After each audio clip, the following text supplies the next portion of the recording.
we're going to start with a silent screen, so no worries. Oh, where's the channel dashboard? There's the live events. There's that. There's that.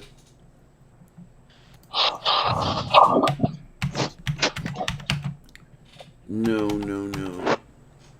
Oh, where's the channel dashboard? There's the live events. There's that. Why is that doing that? Okay, it looks like we have audio here, and that's not what I was after. Okay, that's going to be okay. We're fine. Okay.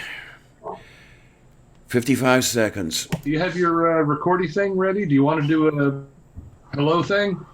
Or a hi-res? All right. Yeah, just hellos like we did during that stupid thing that we got the copyright thing for. In different languages, or?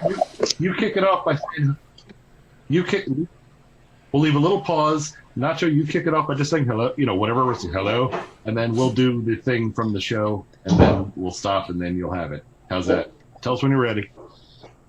All right. Hello? Hello. Hello. Hello. Hello. Hello. Hello. Hello. Hello. Hello. Hello. Hello. Hello. Hello. Hello. Hello.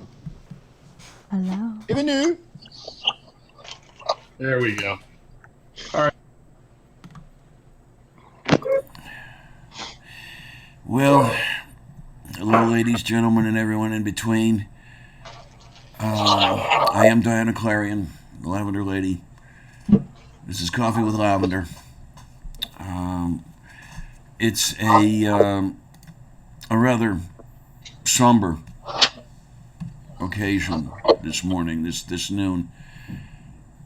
This show is devoted to someone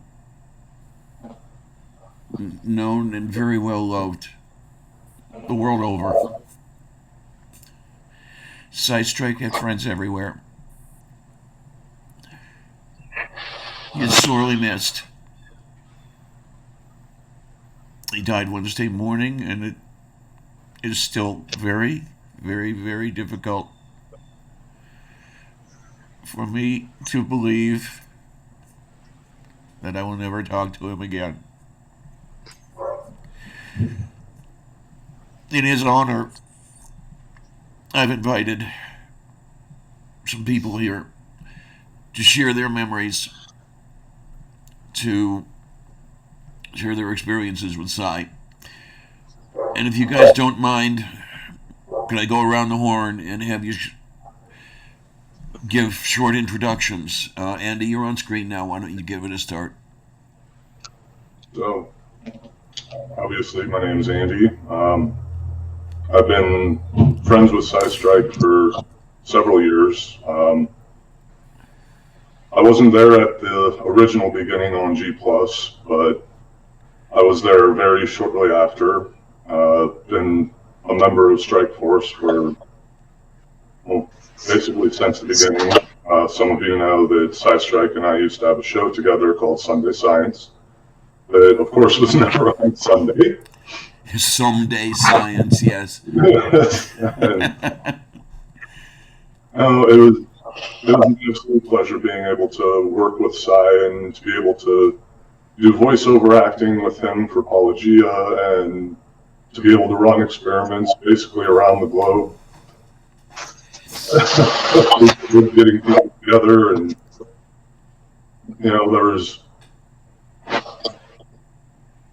I know it's hard to imagine, but Strike Force was actually a lot more than just movie night. There was so much more there, and if you guys don't mind, I'm not going to read the entire Code of Ethics, but at least I wanted to read through the 4 main points and the conclusion at the end of the Code of Ethics that SciStrike set up for all of us to follow in Strike Force.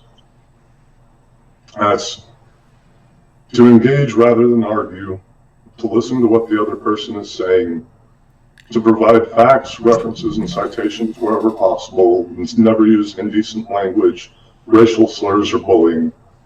And it's followed up at the end with, our cause is just.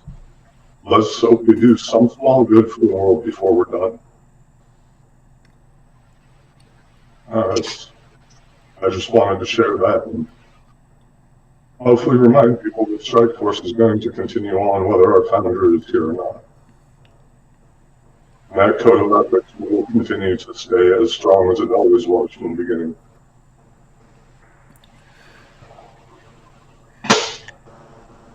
Thank you, sweetness. I don't know if I could have said it any better. Sean, you want to chime in?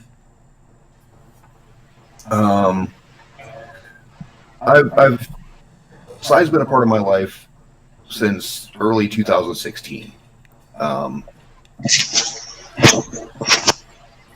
He's the kind of person that he literally reaches his way in through kindness in your hearts.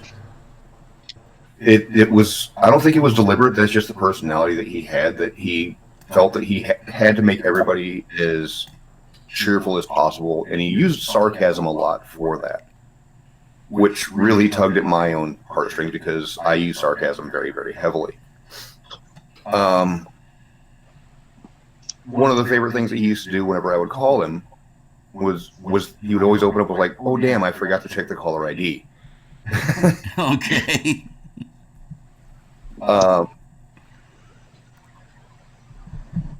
He was very, very caring towards everybody. I mean, there wasn't anything he wouldn't do. If it was any possible chance that he could do something, he would always be the first to jump in and try to help one of his friends, even people he didn't know in some cases. He was a very outgoing person. He hid a lot behind humor.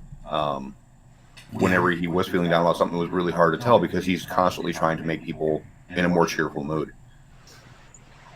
And we don't have him to help out with this. And that's the part that hurts the most, because he would be the first one to try to get people to feel better. So we have to support each other through this. And nobody can do it like Sci. That's all I can say right now. Well, thank you for that much. And RJ? Yeah, I also came in about the same time. I came along as, I can't even remember how I found out about movie night, but I got my Google Hang-Up thing and loaded that up and got into the club and saw all the fun that was going on, and one thing led to another. He was the one who told me to do Evolution Hour and helped set it up, and was right there, Johnny on the spot, to make sure that whatever was done on it. And when I would be feeling down at various times for whatever reason, I knew that, but there's Friday night movie night. It's always going to make me feel better. We're always going to have such a good time doing that. And his curiosity, his love of science, his childlike enthusiasm going down to NASA, every bit of that was just infectious. And I think everybody who knew him for however little time was always better because they knew him. I know that personally to be the case. Morton, what have you to add? My name is Morten, and I'm basically just nobody, I guess, hanging out in the chat on movie night, having a lot of fun, and having some interactions with Sci behind the scenes too, watching his stuff on YouTube, and yeah, I miss him. Linda, what do you got? Well, I'm just here for moral support. And let's see, Piggy. Hi. Sci was a bit of a mentor for me. He was one of the few that nudged me in the right direction. After last movie night, we chatted, and he told me about the stuff that happened during the memorial photo shoot. It was weird because we were just talking about the future, and he was one of the main motivations for me to just get out of the bed. Well, what I'm really gonna miss out of him was the animated character, the just the energy that he gave off, and like even like when I was going like full pig, right? Take the whole calling, okay? Called him like 20 times, and we would laugh about it. It. I don't know. It's just having him gone is going to be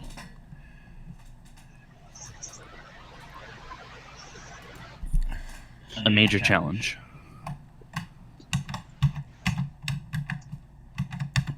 You nailed it on the fact that he nudged people in the right direction. He just had a knack. It was like breathing for it. Yeah, I see that Sister is here, Jeanette Vance.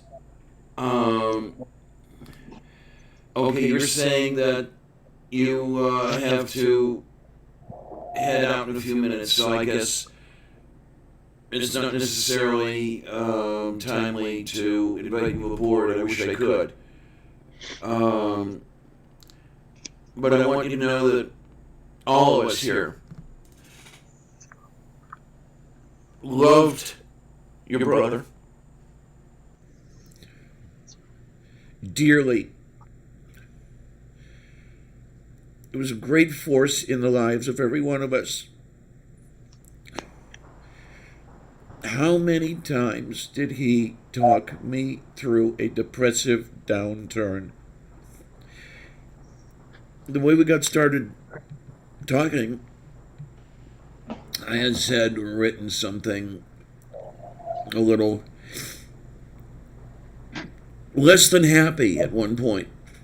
Perhaps it was during a movie night, or I'm not exactly sure where, but shortly thereafter, I get a call on Discord, and it's from Sci. It's hey Diana, how's things going with you? Everything is okay. Is everything okay? He actually took the time, made the effort to get in contact with me and see what was going on. And we talked for quite a while about, okay, started with my mood, and then it went on to this, that, and everything. And I remember that I was complaining that Sylvia was singing the song of her people at that point. I do remember that. And he joked about one of the cats that he had not quite having the idea of how to proceed or anything like that. And we got to talking quite a bit. It was a fairly regular occurrence. And it was always a joy to converse with him. And I will never, ever understand what possessed him to do as much for me as he did. I've said it before. He drove nearly 400 miles to take me to a diagnostic procedure. And by the way, he will never know, unfortunately, but the results came back, and I'm not dying this week or next, so I guess you folks are stuck with me for a while. I wish he were able to know that.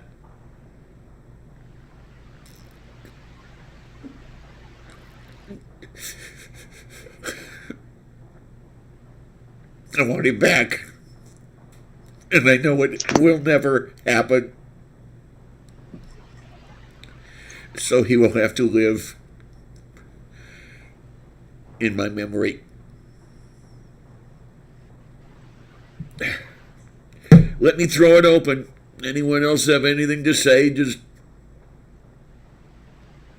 He lives through all of us. What we do, and how we keep up his spirit, enthusiasm, and philosophy, and the camaraderie. That's how he lives, because we all know him. And we won't let anybody forget. And we're going to do things that where he would be proud of everything that we do. Jeanette, before you go, when things settle down a little bit, do you mind if I DM you? You know, say in a few days or whatever. Perhaps we could talk about a few things. Okay, I'll leave that at that because you've got more important things to do where you are. If there's anybody in the side chat who has anything to add, just raise your hand. Well, real quickly, I would like to say if anyone's ever hurting and wanting to take a look up at the sky at night, in the constellation Andromeda, there now lives a star named SciStrike, and he'll be shining on us that way as well for millions of years to come. Oh, yes, and Jeanette, you have just reminded me. Sci's stepdaughter set up a GoFundMe. It seems that Sci did not have life insurance. And for Mrs. SciStrike, things might be a little rough. So in the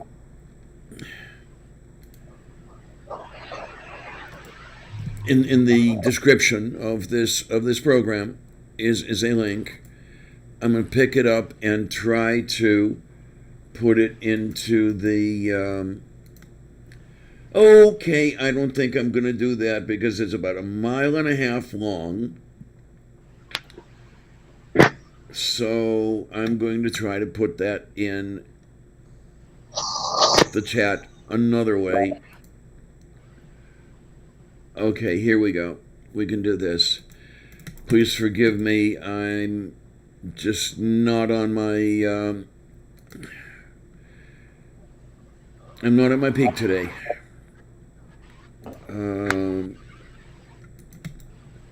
Here we go. There's a link there if you would like to pay it a visit and possibly toss $1 or $2 to the GoFundMe. Okay, here we go. Say again, please.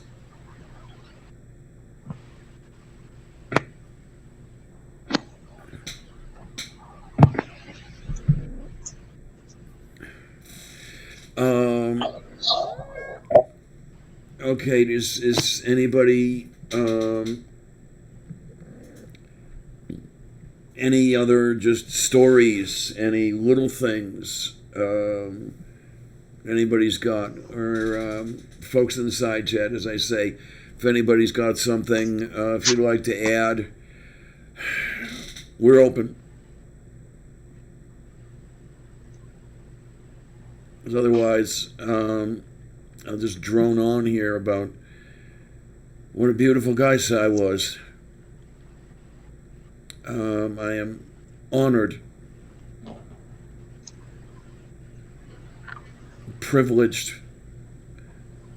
to have had the opportunity to meet him in person.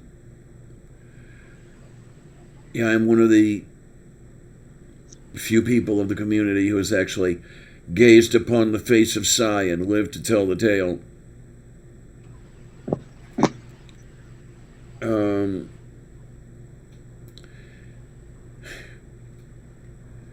And unfortunately, he owes me a cold brew. Because when he was here, he was getting all set up to go, and for whatever reason, he happened to mention Dunkin', formerly Dunkin' Donuts, and that they had a type of iced coffee that was made cold, called cold brew. I said, "Hey, you want one?" So I piled back into the Equinox, and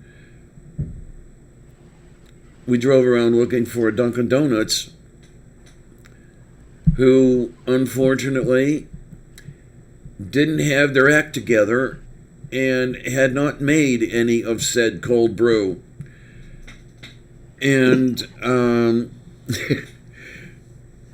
he was looking at me and basically saying, "I really want to make this person cry. I really want to let this person know that this is something that should not have happened." But we got iced coffees anyway, and I was a little bit snide with the counter person, but I guess that was the Sci way. He was looking in.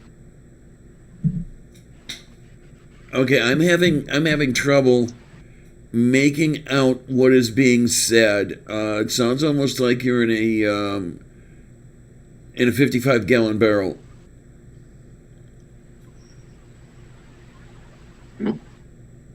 Who? Yeah, I couldn't even make out who that was. Purple. Yes. Purple says, "So glad I had the chance to meet him," because Purple and I had gone to the Ark Encounter protest in July, where we met Sci. That was the first time I'd seen him in person. We'd been talking for about a year before I actually saw the Sci face. What do we have happening here? I just heard something. I had to drop out and drop back in. Okay, Andy. Okay, I just wanted to make sure that I was on top of everything. Yep, you're good. Okay, this is a good thing. And that's where I got to meet you, Pig, as a matter of fact. So I have Sci to either thank or condemn for that one. Haven't figured that one out yet.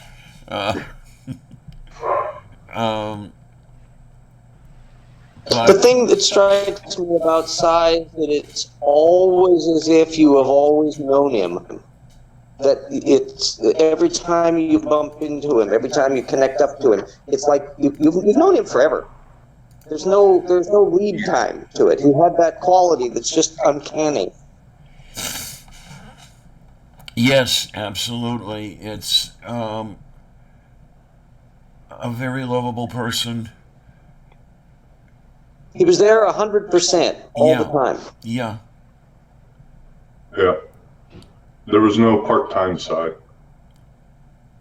And in engaging with me, it was, he would not leave me alone about my self-deprecation. I think anyone who has known me for any length of time knows how I shred myself. But he was always reminding me of the worth that he saw in me. And I guess he was like that with pretty much everybody. Always seeing the good. Always seeing the worthwhile. God, Sci and Karis would gang up on me when I'd get down. Because she was another one for self-deprecation. And What can I say about that? I think that's one thing I'm really going to miss. I'm going to miss. Is there anyone in this room who doesn't think that they are worth anything? Just like you over there, I'm looking at you, and it was always a good laugh around because it was always reminding everybody in the chat of their worth. Yeah, that Well, was the feeling I got from him. if I can take the time to share a screen that kind of is the epitome of SciStrike. Oh, by all means, let me. Do I have to accept this, or can you present just as is? I'll just present as is. Fine, fire away. This was from the solar eclipse where I first met SciStrike for the very first time in person. Oh my word! And yes, everybody is wielding the SciStrike's strike force oven mitts. And I am a proud owner of one of those. I have both mine and my daughter's that she left here, so I have two. So you were part of this, that you observed the 2017 solar eclipse. Yes. Where were you when you did that? We were in Ozone, Tennessee at my aunt's house. She was heartbroken when she found out about Sci because she had opened her doors to him at any time for him and his wife to come down and have breakfast. Oh She loved that man. And she only met him twice. That's how much of an impact that Sci, his presence alone, made you love him. And this is the amazing thing. Well, I didn't know any of you at the time, so it wouldn't have been that significant, I guess. Or it would have been significant enough to encounter Sci, even not knowing. I was not part of the community yet, but I was in Carbondale, Illinois. I was not that far from you folks. I still regret not having joined you guys for that one. A lot of people were upset that they couldn't make it, but again, it's understandable. I'm still willing to do the 2024 eclipse in Ohio. Really? Yeah. You have just given me a reason to live for another 5 years. Because I'm in Pittsburgh. Yeah. I could essentially walk to Ohio to view. Well, I grew up there, so I might actually be able to find a place to crash.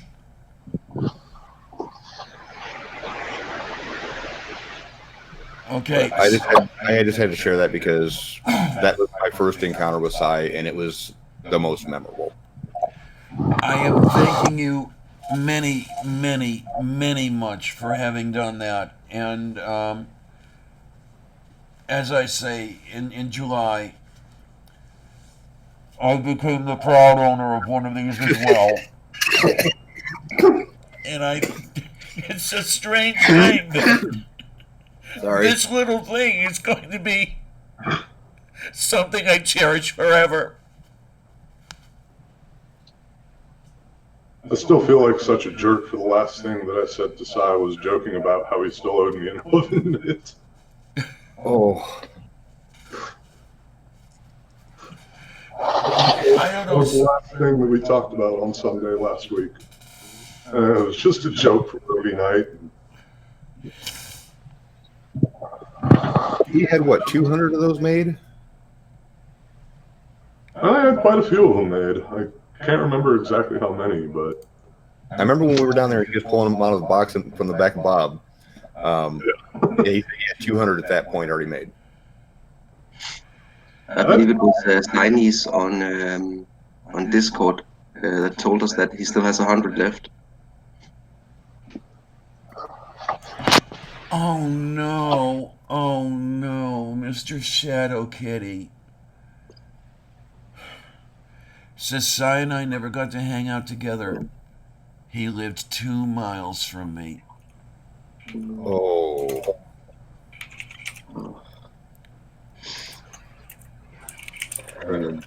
Oh my. I am so sorry. I am so sorry, sweetie. Meeting Cy and hanging out with him is one of those things that it's a life event. Yeah, he spent the day here on Monday. And a lot of it was just waiting because he took me to the hospital. I had the procedure and I spent 3 or 4 hours in recovery. And it was toward the end of that he came in and asked how everything was going and everything, and he was told at the desk, she's ready for release. Just walk on back there, and he was amazed at the security or lack thereof at that hospital because he was just able to wander the halls to the little shoebox where I was in the hospital bed doing my recovery thing. Incidentally, James, RJ, reading your book.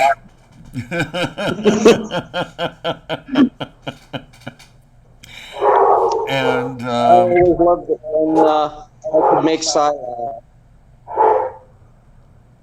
And then from there, he insisted that we find an impossible burger for science. Always for science. And he was going to work up a presentation on that. And that will not happen now. But just the easy conversation. So easy to talk to. We talk about everything and anything. And let's talk now. Never again.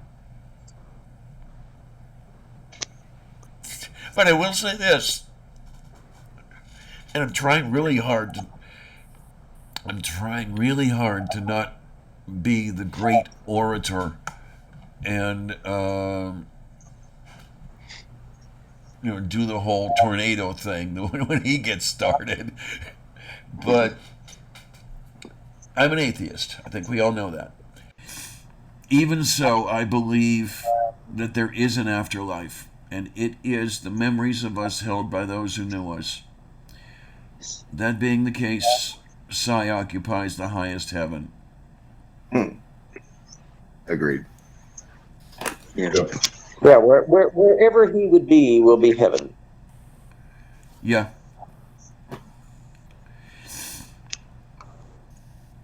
Diana? Yes, dear. I actually did prepare a little something I wanted to read. Oh, please do, please. Yes. I'm just not really sure I can do it, so I'm gonna have my wife do it because I won't be able to get through it. So I'm gonna have her do it for me. Very fine. Please do, please. Okay. Hello, SciStrike. This is for you, one of the kindest and most accepting people I have ever encountered. When I first came on movie night in the chat, you welcomed me right away, and I became a regular visitor to your channel and joined your Discord server, your Facebook, and your Twitter. We got to know each other just a little bit. We had a lot of laughs and a lot more silliness. You have been a major positive influence on my life, and knowing that after a hard week of work, you would be right there with the panel, ready to destroy some stupid. It has cost a lot of sleep due to the time zone difference. Movie night started at 6 a.m. on Saturday for me, just as I got home from work. I work nights. So the combination of being tired and having a 6-pack of beer to eradicate always made it fun times. Thank you for the friends we made and teaching me that beer is for drinking, not for breathing, and that Ken Ham never dust off them damn bad butts. I never considered myself a fan of SciStrike. I always considered myself a friend of SciStrike. SciStrike always said, I'll sleep when I'm dead. Well, sleep tight, my friend, and I will never forget you and what you have done for so many people. And with this, it is time to piss on boots and clam up, drink. Thank you. Thank you for that. Please don't mind me. I'm going over to fill my coffee cup, so I didn't think you wanted to look at an empty chair. I'll get this video system down yet. The thing that struck me about all the movie nights is no matter how long they ran, and sometimes it would be the point where the sun was coming up in Spokane and during it, you never regretted the time you spent because it's with Cy and the gang. Yeah, exactly. And this is, I know I speak early, but this is something that I would want continue. One of the many things that I would want to continue. We said it more than once, but we did talk about it on Monday when we were driving to the Purgatory to obtain the impossible meat. That, in a way, the panel, the movie, was almost superfluous. We were almost furniture. The movie night was about the people in the chat who would come together from all over the world and laugh and talk and sing the praises of clams, always knowing that they would be there same time next week. So for that reason, my personal feeling is that we need to continue this. Yeah. So long as there's Lou out there, just Ooh, bad echo.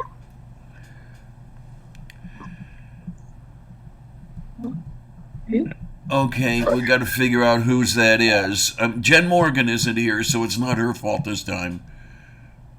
Try again, RJ. Oh, I'm still hearing myself too. Who's on speakers? Well, I've been on speakers throughout the entire show. What happens when I mute myself? We're gonna find out. Yeah. Try again, RJ. Yeah, it was used. Just that so long as there is Woo out there, Cy would want us to go against it with humor and knowledge. That's what we did.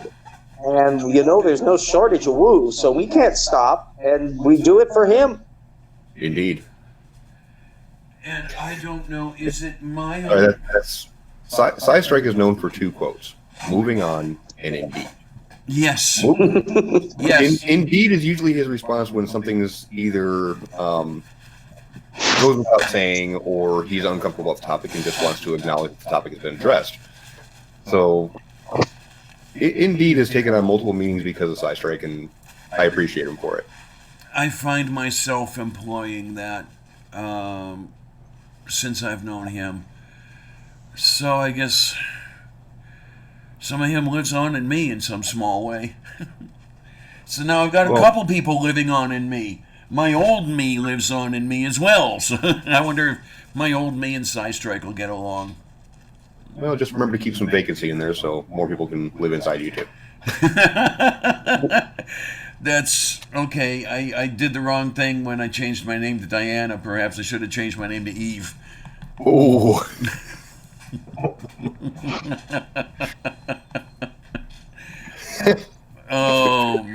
I would say moving on.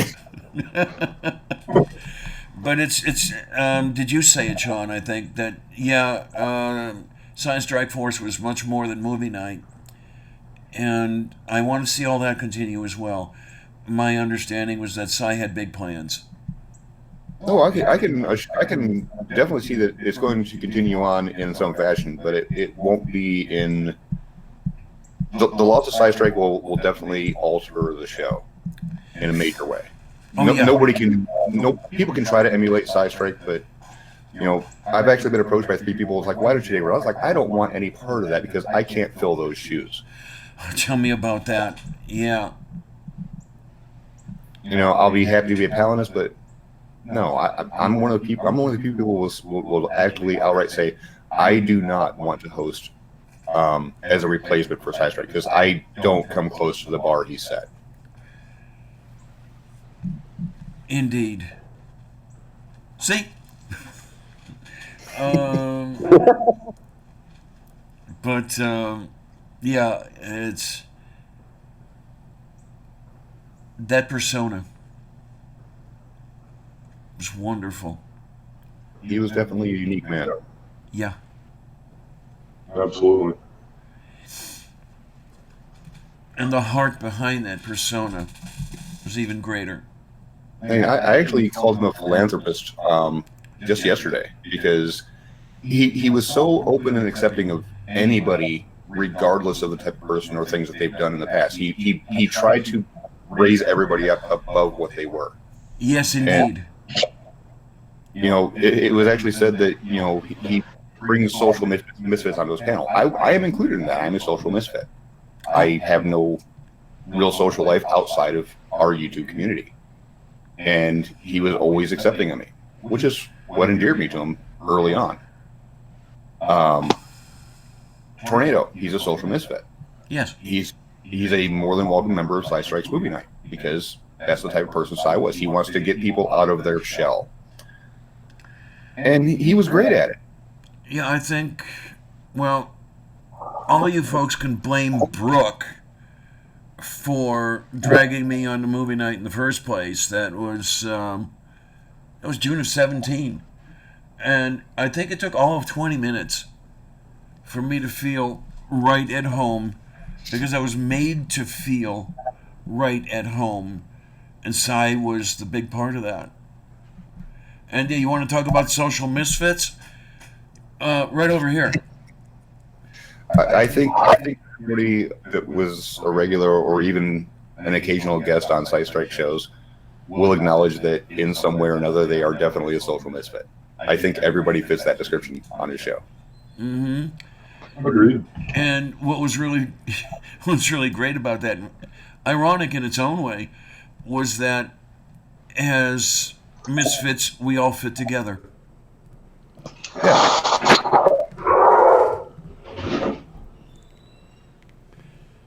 And Linda has a little comment here, which is kind of humorous in its own way.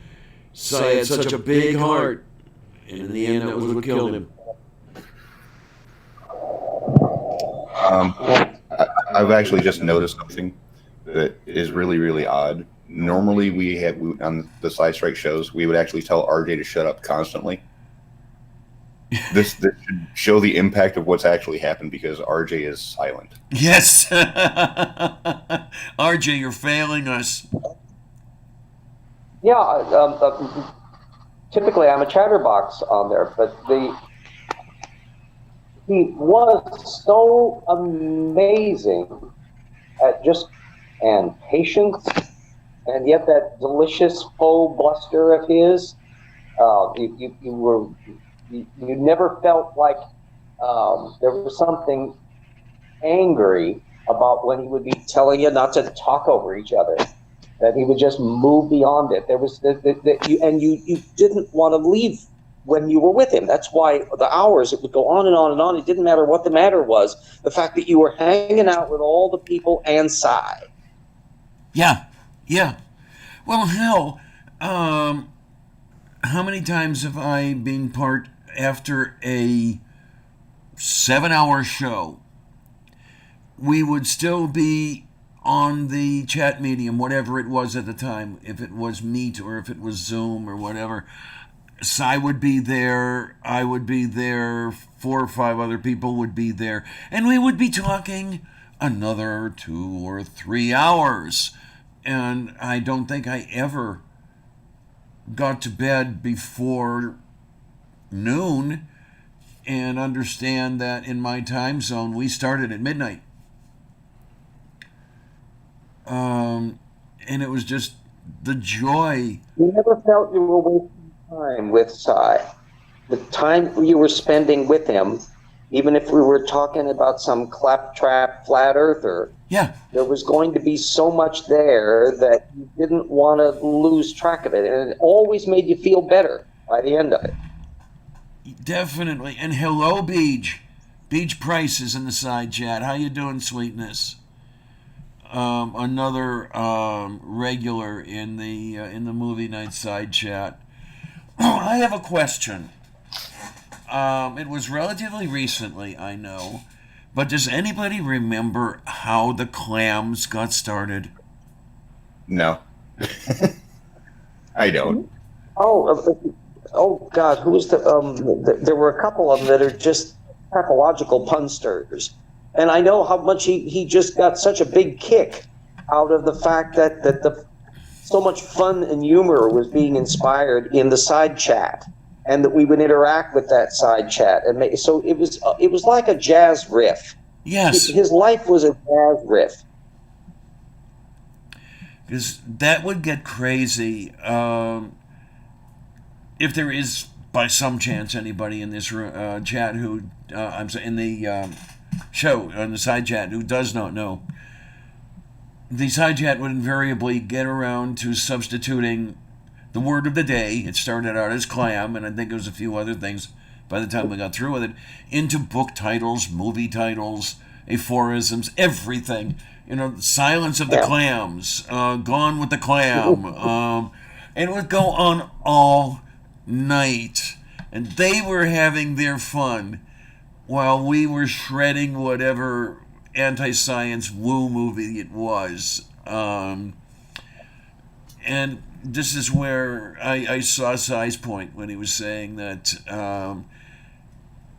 whatever it makes us feel like, we were just kind of furniture in a way. We were just there to provide the background music while everybody in the side chat had fun, and that was okay. It was beautiful. And I'll say it again, this is why we need this whole thing to continue. And this is why we need, in one way or another, we need Sunday Science to come back. We need... I've been in conversation with people who have suggested that Sci had some very lofty goals. You meant Someday Science, right? Yes. Absolutely. Which might show up on a Tuesday or a Friday or the day between Monday and Tuesday. That was absolutely beautiful when it would just come on whenever it would come on. That was the best thing about it. It's called Someday Science and no idea when it's coming up.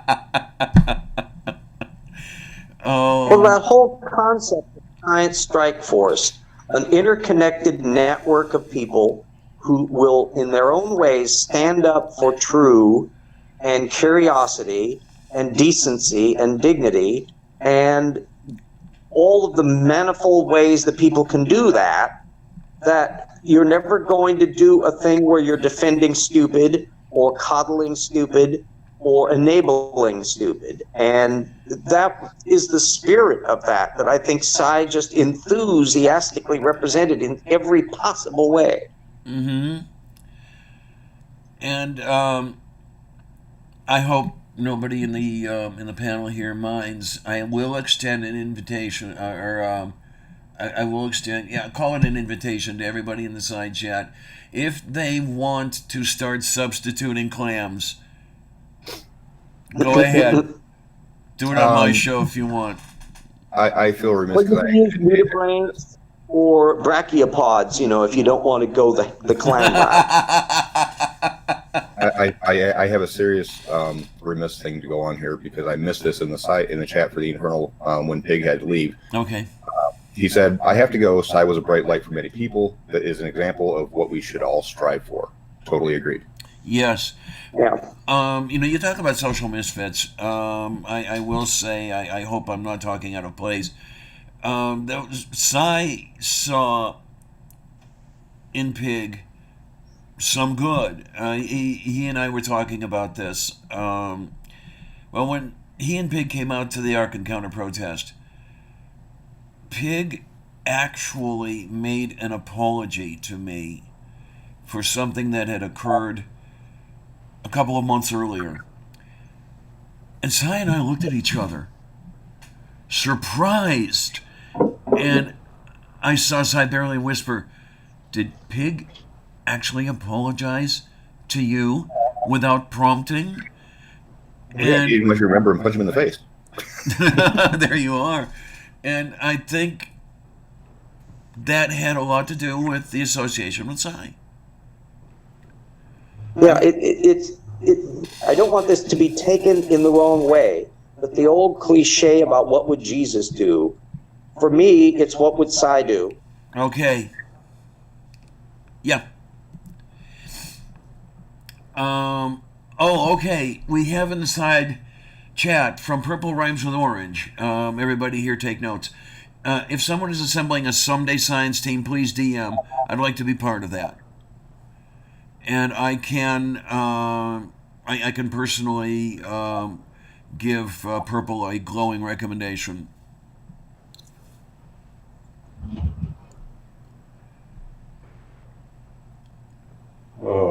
And he's sealed it. Okay, Purple sealed it right there. Most recent comment. There will be. Excuse me. Let's see if we can do this right. There will be movie night. Revenge of the Clown. Dun, dun, dun. I think nothing would make Cy sadder than to think that the things he was doing would stop with him. Right. And nothing would make him happier to know that he set in motion in so many different people things that aren't going to stop. Just as I want all the work that I'm doing, eventually I won't be here. All of us are doomed. We're all going to die eventually. Yeah. But the things we do, the making of things, the connections we make with people, and the inspiration we do to them, that's how they become immortal. And I want Cy to be known as long as possible. Yes, indeed. As I've said before, the afterlife being the memories of us held by those who knew us. Yeah. Andy, were you starting to say something, or was that Sean? No, I kind of did the movie guy voice for In a World Where clams are evil. Oh my! And then, well, it is chlamydia. Yes. Oh. And oh, jeez, I love the work Cy did from his trip to the Ark with you, Sean. And I love your voice over. Can you do it, please? Oh, RJ, give me a line from that. Give me one of the Ark. Right. Gosh, all I was doing on that was just riffing off of all of those idiotic passages on stuff. I think it got better and better the farther we went along because they got stupider and stupider. Any of those passages stick out in your mind that you can actually say off real quick so I can actually do it properly? Oh, I literally, my brain is in a fart mode. I can't think of a line. Yeah, I'm having a trouble doing something like that. I know that there was the going by the signs where the bats were hanging, but I know you didn't say anything about bats being birds. That's a thing. Oh, in other words, they made stuff up. Yeah. Thank you, Sean. Oh, you are such a sweetie, Sean. I love you dearly. I really do. I think I love everybody dearly on that panel. On that. You actually go over the fact they needed to dust their bats. Yeah, boy, did that ever. They should have had a can of compressed air or something. Yeah, whatever it is they use in lieu of air, because you can't condense air Oh, yeah, under those pressure. little canister things you use to clean computer keyboards and stuff off with, Laura. Yeah, I can't remember what the hell's in there. this stuff, CO2, compressed CO2. Okay, let's see what. I never go anywhere without a 6-pack of this stuff. What do they have in here? Yeah, no, I think it's largely CO2, isn't it? I'm looking here because this is liquid in here. So No. it's got to be something that that condenses under pressure at standard temperature, and I'm not seeing it. I'm thinking it's a chlorofluorocarbon of some sort, but I don't see what it is. I doubt they would allow that at all, because those were banned because of the ozone problem. Oh, that's right. So That's right. What am I thinking? Yes, get up to the 21st century, Diane. But okay, maybe in size honor, I need to hang some stuffed bats here, and then just occasionally, It's difluoroethylene, trifluoroethylene, tetrafluoroethylene, or butane. Okay, then. Boy, I actually have a can too, and it doesn't say what's in it. That's kind of weird. Yeah, it's too bad they're not it's got- required to put the contents on there. It says it's flammable. That sounds fun. Oh man! Okay, are we getting off topic here? Are we going to be hearing the voice of Sci dragging us back on topic? Moving on. Yeah, moving on. God, when we would get started, The thing that I'm so impressed about the Ark Encounter tour that Sean and Cy did is it shows the value of just the diligent walkthrough and then the post-mortem as you do all of the carriage commentary on the thing, that all you're doing is doing a witness. And instead of the approach that some had done, where you just look at little oddball isolated bits, I think that long series of seeing their entire display and why it's crap, step by step by step by step by step, has an immense impact. And you can do that with the technology that we have today. Yeah. Well, the funny thing about Sai's ARC video was when he approached me for doing voiceover for it, he wanted me to do something like RJ was doing, but the clips that he was showing me, or the version he showed me, was actually after RJ had already gotten a hold of it. Mm-hmm. So the only thing I could add, and it started off as the one thing I said the first time was they made stuff up. But then RJ kept on getting more and more detailed as the thing went on. I was like, I can't think of anything else to say to supplement what RJ said, so I'll just go with they made stuff up over and over again. It didn't start out as a planned thing. That was just the natural evolution of how it came out. By the time I said it the fourth time, I just said, "Sai, I can't think of anything else to add to RJ, so I'll just keep going with that for the whole video." I'd hope that to illustrate by what I was doing how much layer of stupid there is in their own presentation right up front. And I thought it was unfortunate that too many people who have written criticisms of the Ark Encounter, the closest I can find out in a written context is Joel Duff, who does the Natura Historia, something like that website. And if you haven't found him and subscribed to his feeds and that, do it. He's I've been urging him, in fact, he has been studying a lot about the creationist baraminology and stuff. And I told him, listen, you need to write a book on this, because on the but more than just the postings that he's done, he did the thing on. Did you know that the creationists have as the representative of the giraffe this kind of vaguely okapi-like animal, not a giraffe? And so technically all creationists for years had been insisting that giraffes couldn't possibly have evolved from a short neck form.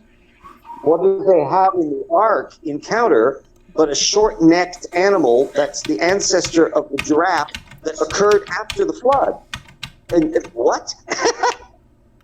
and that he's knowledgeable on that stuff that way above my pay grade in terms of detail. It's absolutely delicious. Well, that's the kind of stuff that comes together from connecting people in one discipline to another and one skill set to another. Some people that are very good at the video and audio and social networking and all the different things that different people can do. Look how far I've been able to go because of Sci. Totally because of Sci bitching at me. I need to do videos. I need to do stuff.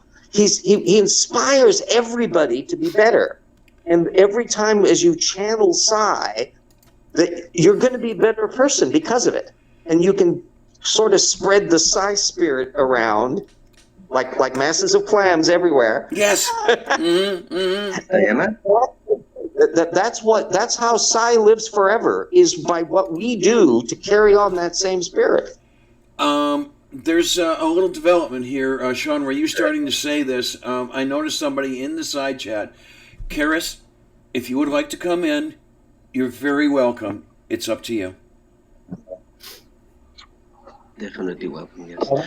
Diana? We were literally for the last Wednesday show when Karis and I, if it's possible to have somebody in a state of shrieking anguish on a tweet, Karis can manage it, because her concern that there's something seriously wrong had happened just dripped out of that. And so I had to mention it on the show as to what a bummer it was.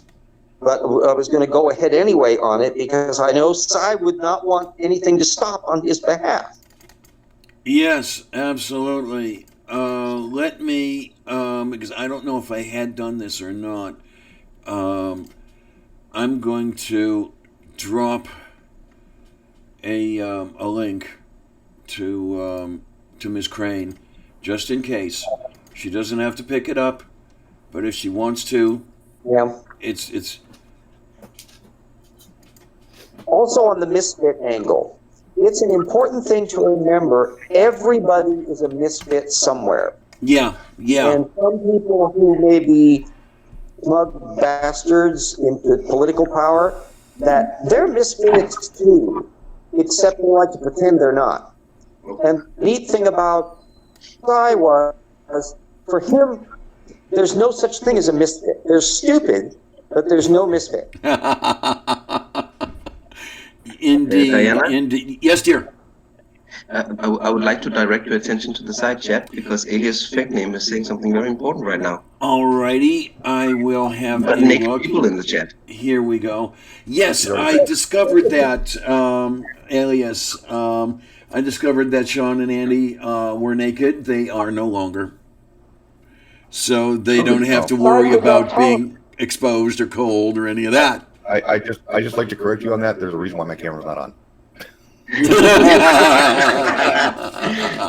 a reason why I just turned mine off. I'll tell you, there was no way that I could remain that way.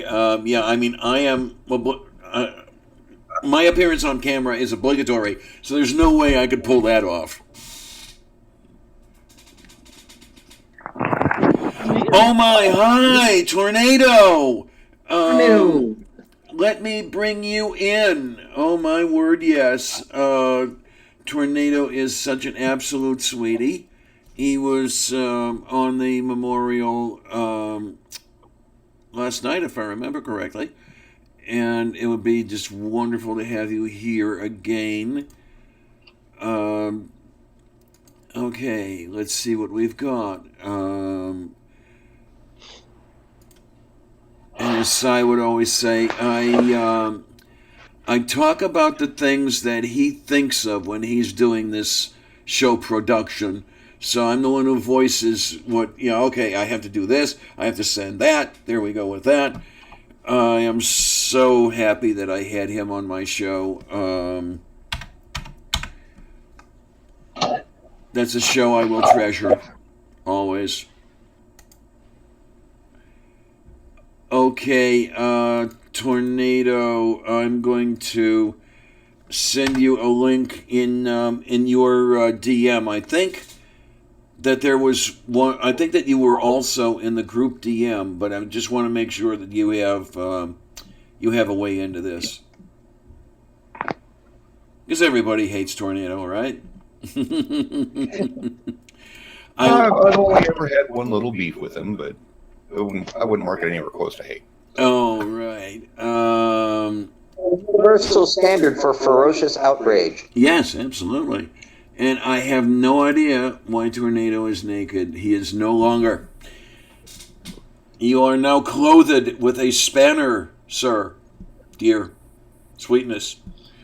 Try and find an old video from Tornado giving me an idea for burning things, and I wound up lighting myself on fire in my front yard. Thank you, Tornado.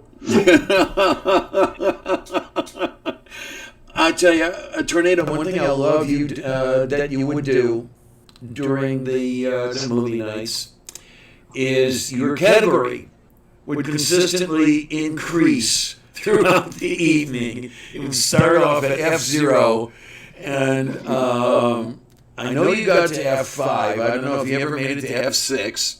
Oh, Tornado's made it to F10 at one point or not. Oh, for the love of Saint, go. Tornado Twitter, yes, grab it there. Yeah, Tornado's been known to get irate. I have heard that I hadn't seen the best of it. Somebody's knocking on the door. Someone's knocking on the door. Tornado, sweetie, hi. Hey, Nato. Hello. Is that Mom Nato? Hi, Mom Nato. Mom Nato. Yay! Who else is here? Is that? Okay. Well, I just thought you were doing a weird Linda. impression for a minute second. Hey, Tornado. Yeah. I'm here too, Tornado. We have Sean, Hi, we have guys. Andy, we have RJ, we have Morton and Linda, and I feel like Miss Barbara, and this is Romper Room. By the way,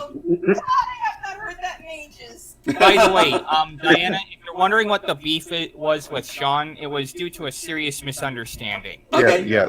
Let's leave the drama out because that's not where it's not either place nor the time.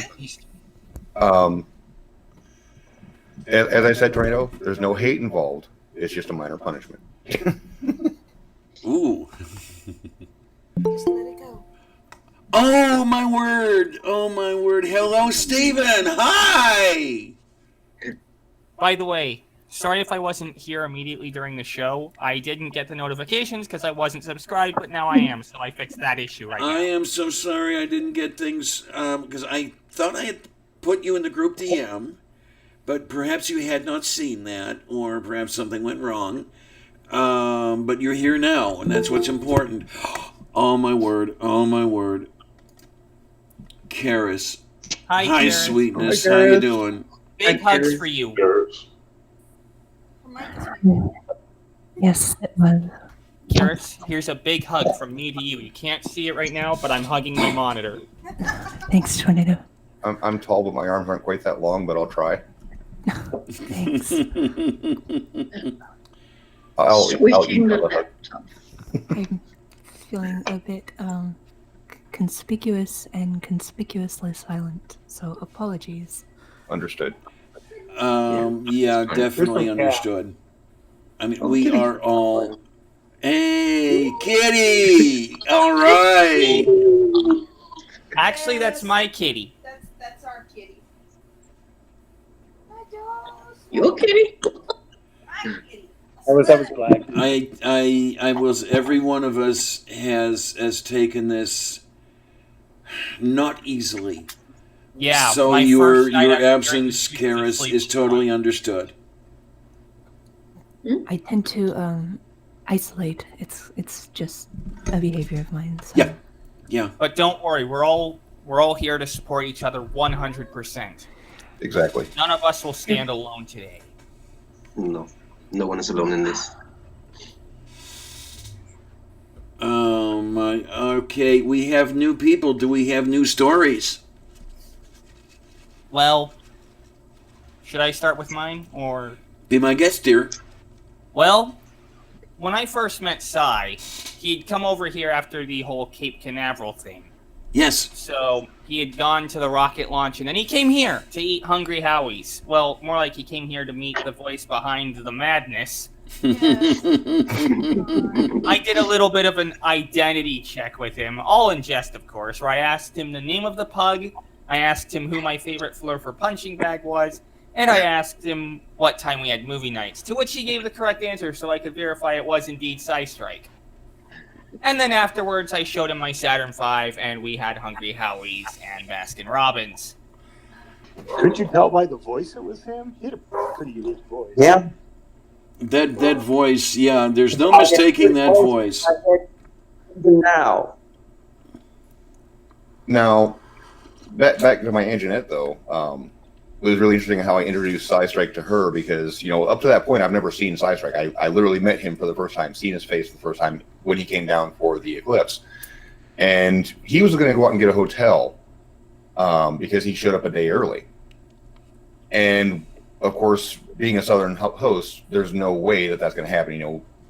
My aunt literally said he's going to be staying here without even knowing who he was. And so when I finally met him, when he was pulling in, I actually had to go into my Aunt Jeanette's house and tell her, okay, he looks like some big burly biker guy, but he's actually a science kind of guy. He's a teddy bear. But I had to warn her because, he does have a very imposing presence if you have no idea. Yeah, he does indeed. He was extremely proud of that. Yeah, he was the biker scientist to me. Yeah, he came. He took me to the hospital. He was wearing the leather vest. So you had this biker guy walking with me down the hall to radiology, and I'm sure that more than one person noticed. There was one evening. He showed up in what I like to call the rental car. Yeah. There was. No, actually, I think it was the Equinox. But I still Just walk over. Guys, one at a time. Let's let's have no over talking here.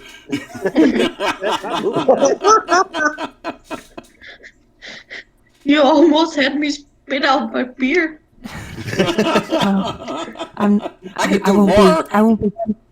I won't be kicking or muting anyone in here. I promise. I can make you a co-host, Garrus. No problem. There was one evening. He was going to Uber, and we were on video chat, and he was trying to give me the look, his intimidating look that he said he could scare anybody with, and he tried it, and I fell over laughing. He's like, what? No. His intimidation look was rather humorous. he had this weird sideways glance when he tried to be intimidating.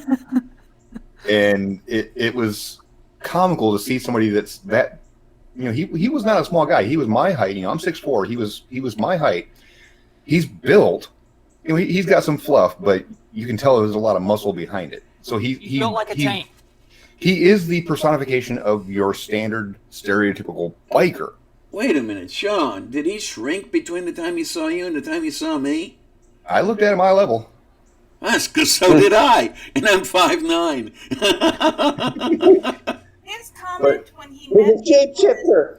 But that, I almost want to call it timid, cute, sideways intimidation look that he had. You would just, if you saw it, you would just absolutely roll over laughing because it was just so comical to see him try to be intimidating that he can't pull it off. Oh, I'm pretty sure he could pull it off if he actually wanted to. But he was trying to. He was forcing it. And we all knew it wasn't seriously directed at us, so it lacked the usual, I'm sure, the usual punch. I don't think, well, the issue was he always had this little quirky smile when he tried to do that look. And it just totally throws it off. He kind of looks to the side, a little bit down, looks up at you through the eyebrow kind of thing. And he's got this little quirky smile that just throws off the intimidation factor. Yeah. I actually referred to him as Jimmy Carter at one point because I think I've only ever seen him not smile once. Okay. That would make sense because I don't think there was a time when he was here that he was not smiling, and that's when the people at Dunkin' did not have the cold brew made. He was Well, not that's when happy. that's because you're interfering with his stomach. Yeah. Or when he's having pineapple on pizza. He spoke at length about the cold brew incident. Oh, jeez. I am glad that lives in memory. It was a matter of principle for him. Mm-hmm. He said that you were there, you were right there, and he said, "No, Karis, I wanted to go after them, but Diana has never seen me go full Psy, and I can't leave her with that." So he held himself back for your sake, but he wanted to go off on them like he might on other customer service reps who were not customer servicing properly. Well, he was actually telling me that. Yeah, he said, I want to go after them, but for your sake, I'm going to keep my mouth shut. But he actually did say, once he pulled up to the window, he said, Diana, I'm going to do a little bit of that while we're here. And Yeah, he was like, isn't it one of you guys has Demi specifically a job to do the cold brew? Yes. And then, and then he eventually, I guess, got a manager to say, yeah, basically we just don't care about the fucking cold brew. Well, what's funny on that topic, what's funny, Psy was such a stickler for wanting to hold people accountable. Yeah. When it comes to food, that during that trip where we actually went to the Ark, we stopped by for fast food. They got something on my order wrong. He was wanting to turn us around after we had driven like 15 miles to go back and complain. I was like, no, don't do it. And he was so sore about that for like the next 2 hours about how they screwed up my order. It's like, dude, I'm not that upset about it. I don't know why you are. I'll have the chicken. What the hell? Oh, I know. So yeah, I almost got to see the full Psy, but I talked him out of it because we were heading towards the Ark. He became very indignant when somebody would have a specific responsibility, a specific function to fill, and they did not do what they were being paid to do. Yeah. It's the principle of the thing, and Psy had principles. Yes, absolutely. I mean, that was obvious. By the way, I actually got to show Psy the wonders of Hungry Howie's. He had stuffed crust pizza, and he actually said it was pretty much the best damn pizza place he ever had. He told me about that one too, and he's somebody who comes from New Jersey. I mean, Speaking of- New Jersey is kind of the Italian capital of the U.S. And Yes. they have freaking good pizza, and he talked about Hungry Howie's like it was the best damn thing on the earth. Oh, it is. It is absolutely wonderful. I'm gonna put this on speaker so Deb can actually engage in this, because speaking of Psy and food, he's from Jersey. They actually have good food there, and I have a few very simple recipes for dishes, and one of them is chicken and rice. And usually Deb's the one that makes it, but we made it for him. And what did Psy say about your chicken and rice? It was the best he ever ate.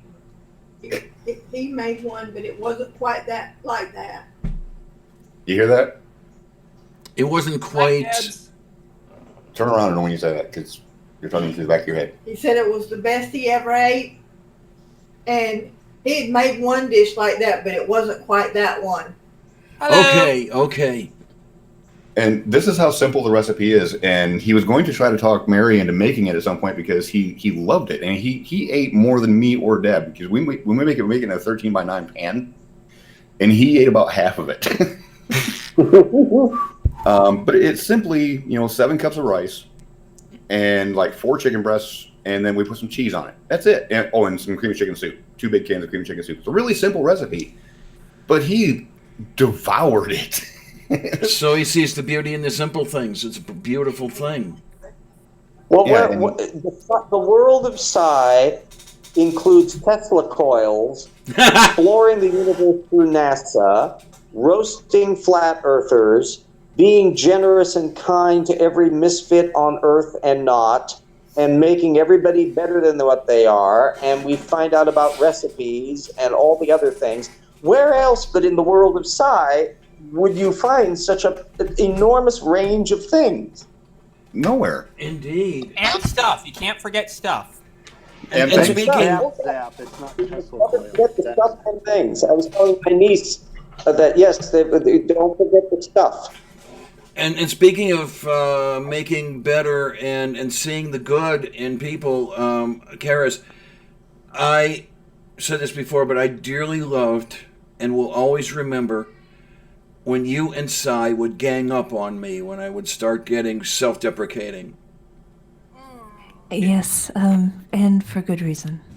And I know he would agree with me on that. And he I would have already to. he would be jumping on you right now just for saying what little you just did. Yep. Well, no, I'm. Well, you I'm, can still I'm- do it if you want. You know? Yeah, go right ahead. I'm sure you could do a pretty good job by yourself there, Karis. Well, and I channel Cy whenever I call attention to Karis on my show deprecating herself, and I go, no, you're way better than that. Yeah, is there anyone in this room? How would he put that? Is there anyone in this room who does not see their own worth? Can you see? Look, Can you see that? Can you see what I'm trying to tell you? How would he say that? I forget how he would do that. He I'm would just the guy who reference likes one of science. us to the other. Yeah, no, Sai's only response to me was, "Why are you so tiny?" I'm almost 5'3". Why are you so tiny? You tell him What- good things why- come in small packages. I don't know. Yeah. Mom Nato, why are you so tiny? I'm a short, dumpy Italian. Oh, and don't tick her off. Squirrel got the receiving end of that. I remember that day. Ooh, I You remember probably that deserved day. That was one of the times, if I remember correctly, when Cy began to get a little bit irate. Yes. Yes, very much irate. I must have missed that day. Well, we had the chat logs for it where Squirrel essentially was threatening to come down and beat the shit out of my son. Oh What? yes, that's there. There was another don't member know in that voice chat who went off on Squirrel, and normally I would have attempted to hold them back. I didn't. Well, It was deserved.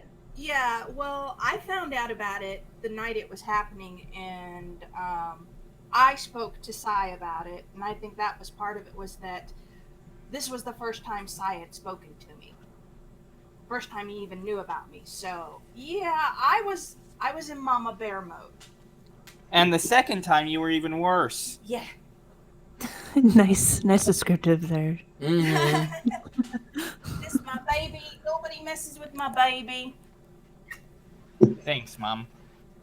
Totally understandable. Totally Although understandable. after this incident recently, I've kind of been afraid to let my mom even out of the house. Oh, My and then mom is still alive. So you got 3 generations here. She wanted me to go to her 50th high school reunion, and Talon's like, "No, Mom, I don't want you to go. I don't want you to drive that far, because it's in Illinois and we're in Florida. So Mom is going to have to fly to Illinois." Hey, statistically, just tell her to not get too close to the sun. Which, if you don't mind me asking, you don't have to answer. Which high school in Illinois? Because I graduated home with Flossmoor. Oh, God, I don't know. She was in Granite City. That's all I know. Oh, no, that's way far. Oh, I know graduated that. from New Bloomfield. Oh. 5 years ago, actually. And welcome to the nostalgia history of New Jersey education. I really hate to say. Talon and I graduated from the same high school. I'm a 13-year senior. Okay, then. I graduated in 1989. Oh, make me feel old, Mom Nato. Damn it. I know. I'm sorry, sweetheart. Well, after 1974 on college here, so I got you beat. Okay, Oh my so goodness, RJ, we all know you're a walking dinosaur. Am I the only millennial on this panel? Probably. Oh no, there's I think you tornadoes. are. So let's see, RJ, you graduated from university and I graduated from high school at the same time. I was born Yeah, when RJ graduated. Yeah, because I graduated in '74, and yeah, I shudder when I think that the 50th reunion is coming up in 5 years, or less than, and I will not be there, as I was not there for any of the others. By the way, I actually did tell some jokes yesterday, so I could cheer everybody up. Linda got to see them. I don't know if the rest of you did, but I actually have them written down right here. Uh-oh. Just so I can give everyone laughs. Prepare the groans. Number one joke that I told yesterday. So I asked Ant-Man the other day if he had change for $1. You know what he told me? He said, "Sorry, I'm a bit short." Someone cue Sky's crickets. Oh, darn it! I Not even worth the have. effort to sigh. Oh, I got even better ones. I have crickets, and unfortunately, I don't have them set up. I got really concerned when I met Thor. He said to me, "Hello, I'm Thor." In my concern, I replied, "Well, then go get some aspirin." Oh, God, tornado. Peter Parker was really difficult to find in Disney World. All right. Somebody take his Laffy Taffy, please. Yeah, absolutely. Put it in the box. Send it to No, Uzbekistan. this is without Laffy Taffy. I'll just say duct tape fixes everything. Yeah, pretty much. Hey, I threatened that one with them several times. And I have duct tape. Oh my! Time to test that theory. Oh, Peter Parker was really difficult to find in Disney World, but when I did see him, I guess you could say Spider-Man. for fuck's sake. That actually took a second. Oh man, I tell That's you. really bad. That is one of his younger jokes. What do you call a blind dinosaur? Oh my goodness, not you too. That was funny. No, that's Do You Think He Saw Us? The blind dinosaur's dog is Do You Think He Saw Us, Rex. Get it right. Oh, okay, fine. It's been ages since I told that one. And it's Not from since you were a They're kid. ganging it's up from on us. Jurassic Park. Help! I am sure, I am absolutely sure that this sort of thing would have gone over beautifully in either a movie night or a post-movie night. That it would. Oh, Before my battery runs out, because I'll have to probably be going pretty soon. No. Whenever I start getting kind of sad and wanting to cry over the fact that I'm never going to be able to hear SciStrike's voice again, Yeah. and right on top of that, I'm reminded of how much he made us laugh and think and have camaraderie, and that's always where I end up, not in the crying mode. I'm kind of. Go for it, Tornado. What have you I read? guess you could say I was a little prepared for this by the death of my cat, Smokey. Talon, your cat's Sweetness, yeah. But I know how it feels. There's a little bit of a difference going on there, but yeah, okay. We can deal with that. Just the way things are going here. We've got to keep this going. We absolutely have to keep this going, as you've said more than once, Sean, in one form or another. We cannot fall apart into the nothingness. We've got to stay together. We've got to enjoy each other's company, because if there's one thing we've learned from this, you never know. You never know when it's going to be over. And Right. Every day, carpe diem. You work as if the last second of your life is right now, and you make the most of it, and you do everything you can. Well, I've got to settle out there. Andy and I will be on hand on next Friday. Okay. Yeah, the plan is for the 27th at midnight. Well, 28th at midnight, because technically it's Saturday. But as a normal SciStrike movie works, so it's the normal time for movie night. This Friday coming up is going to be another one of these going on, and everybody who's had involvement with Sci is going to be welcome. I'll be there. Are you going to be putting a link in the Discord, or how are you going to be doing that, Sweetness? Well, I need to find out who has the most contact with the most people that have been involved with Sci. One of the videos is going to be posted either tomorrow or Tuesday, or what is today? Yeah, tomorrow or Tuesday is when I'm going to actually make the announcement on my channel for the actual watch link. I will pass around the join link about an hour before we go live. Okay. To as many people as I can find, and I'm hoping that they'll actually pass that link forward to other people as well. Okay, because fine. I want We can this do to this. spread to as many people that had Sci involved in their life as possible, so they can, share a grieving process that we're not able to go to the viewing and actually share it with the family there. But yeah, there will be zero drama as far as personal disputes, because I've got disputes with some people. They're going to be welcome because this is a shared grieving process. Yes, absolutely, absolutely. There's no problem with that. Okay, bye, We're all gang. supposed to be adults. Bye, RJ. Take care, sweetness. Talk to you Bye, later. RJ. Bye. So since I'm not following you, Diana, Yes, you are following me. I thought I saw you following me. So I will be sending a link to you through Twitter. I'll be sending one to Karis through Twitter. If she'll ever respond to my Twitters now, she doesn't.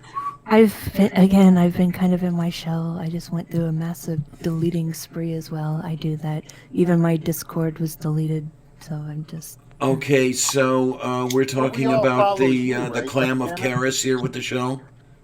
By the way, Karis, you've still always got me as a friend. Thanks. That's not comforting. That's, No matter what. yeah, I don't know how comforting that Don't is. threaten the woman, man. Oh, jeez. Oh, I don't man. threaten her.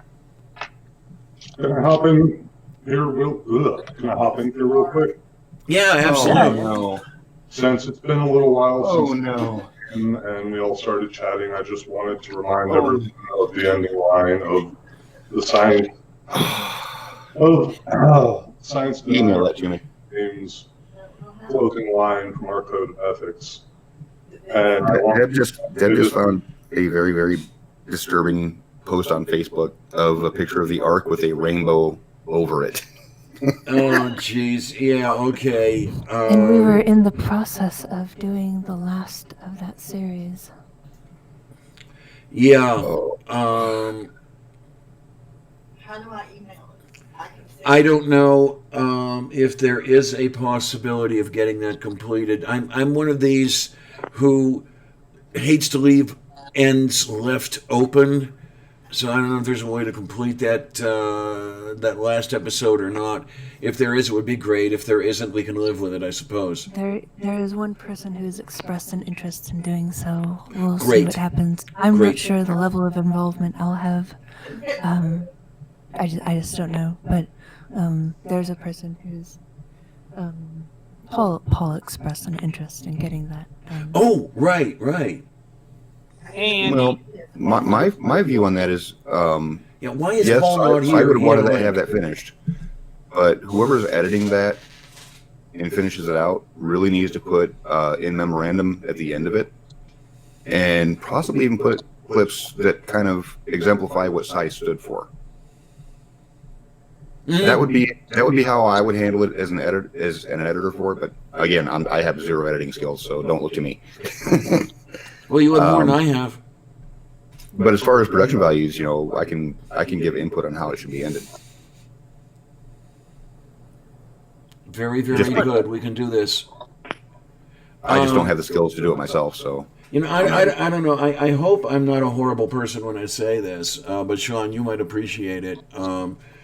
If you remember, Karis, the day that you could not make it as co-host and I stepped in for you. I asked for you to be the one to step in. Yes, and I thank you much for that. But I'll tell you, the highlight of that evening was in the post-show chat where I threw Pig out because he was going full pig, and that's what he apologized for, by the way, when I saw him in July. For some very, very strange reason, I got a little bit of pleasure out of that. I'm usually not that kind of person. You're still human. Yeah. Bring out And your it is- it's your inner dominatrix. Is that it? Okay. So what I need now is I will to. lend you my whip. Oh, I like it.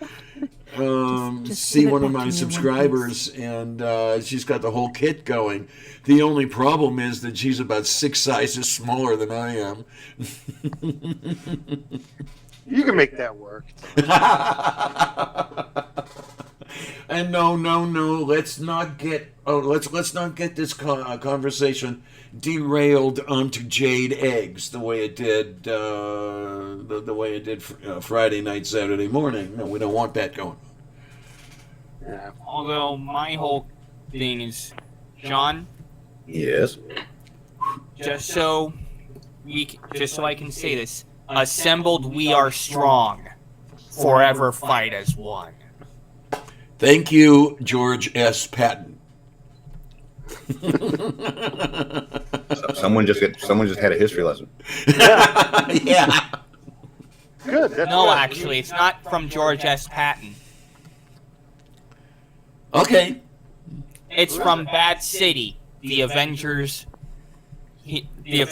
Earth's Mightiest Heroes. I'll take it either way. You know, what the hell? I've heard it both ways. Oh, Harris. Yeah, moving right along. Moving on. You guys, I have to go, but I want to say something first before I go. By I all just realized means. how that came out. I didn't intend for. Never mind. It's okay. It's Oh my okay. goodness. It's funny. This is what happens all the time. It doesn't matter what chat I'm in. DM, you should have seen me when I was still a churchgoer. Oh my god. So you're saying you have serious foot and mouth issues. The associate pastor, I'd say inappropriate things to him unintentionally. Like, okay, well. Oh man, you must have been a laugh riot at that church. Well, Or was it one of those churches where no one laughs? It was an independent fundamental Baptist, so yeah, kind of. One of those happy places. Yeah. Independent Fundamental Baptists. I had to put in my profile bio on Twitter, quotes, retweets, and flirtations are not necessarily for... Yeah. Well, geez, Karis, how many times on movie night did you and I go flirting at each other? I have no idea. Because I know it was there, and it just falls out. Yeah. That's what she said. I'm glad somebody brought that joke. Wasn't everybody flirting with Karis? I never did. What's wrong with you? I just never. I don't know. Lots of things, actually. But, I don't know. I never noticed. I never did. I never really thought about it until you guys started talking about it. But I have to go. Me and Sarah are gonna watch a movie, but I just wanted to say one thing before I go. If you guys haven't, don't be like me. If you ever get the chance to meet somebody here and you haven't, try to go a little bit out of your way to do it, because you never know. You know. I didn't even realize that was you, Steve. Yeah, it was me. It's me, the black kitty. See. So. Anyway. Yeah, I'm glad. It's good to see that you're not stuck on a roof somewhere. Oh, there you go. And speaking of where Steven's going to be stuck, just totally out of left field here, he'll be on Coffee with Lavender next week. So everybody, please come on over and listen to the golden gems out of the mouth of Stephen Bauman. Yeah. That was well, but Sarah just laughed if you didn't hear it. But thank you all. The family jewels? You got lots of hurricanes going on right now, or at least lots of tropical storms. There's a lot of fun that can be had with the career of geologist in the realm of double entendres. Oh no. Oh, always. No. I'll get my geo jokes. I'll get my geo jokes ready, and they'll be 100 times better. Oh, beautiful! I love it already. Oh, don't beat that hard on us. Who all remembers? Who all knows Slice Arcane? I know. Oh, I know of Slice Arcane. Yeah, he did something interesting in memorandum for Sly or SciStrike, and I'm going to show that because it's really, All right, it's beautiful. really clever. I don't want to share my entire Terrific. screen. I want to share a window. Ah, crap, and I had to go. Okay, I'll watch this. This is his avatar for the week.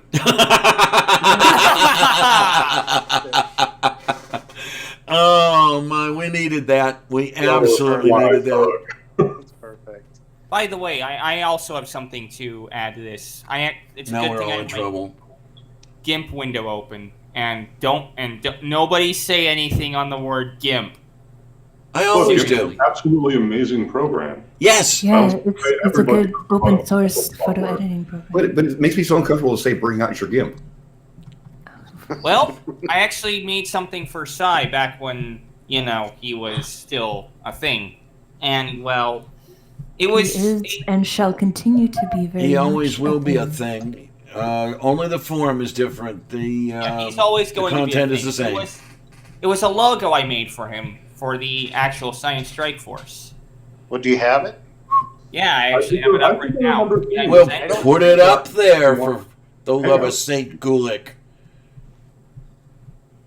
All right, gonna see if it will allow me to present a window. Darn it! Open the window, presenter. Yeah, you go Hold down on, to hold the on. bottom. You go down to the bottom of the window and hold your cursor, and then you'll see a present Firefox now. apparently won't. Hold on. Let me look. What, do you want a yeah, phone? I got it. There we go. Perfect. Okay. Can you guys see it? Not yet. No, can't see it. Weird. Did you turn it into a mobile home? Just run Oh, over hold it. on. It said an error occurred when screen sharing. Shit.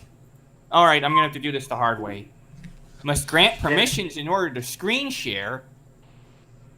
Oh, he needs Grant, permission. what are you doing? Running Linux? No, it's Firefox. There's your problem. Okay, that's the same thing. Well, Yeah, no, actually, I like excuse me. Linux. I'm but gonna that's- copy this link into Chrome. Damn it. Okay, fine.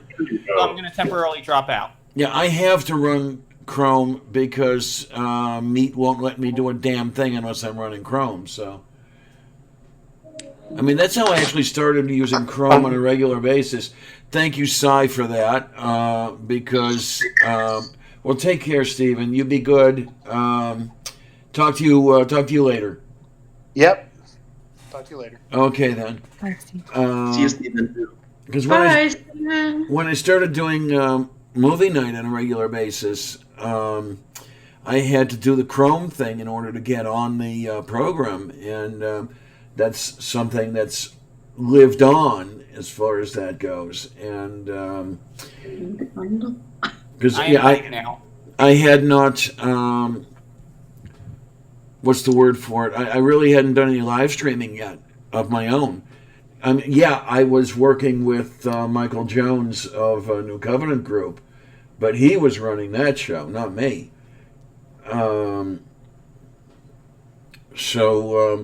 There's another thing for you. It's Cy who is partially responsible, to a good deal, to a good degree, for me actually being out here and showing my face consistently. There are a few people involved who are responsible. Cy is a large one.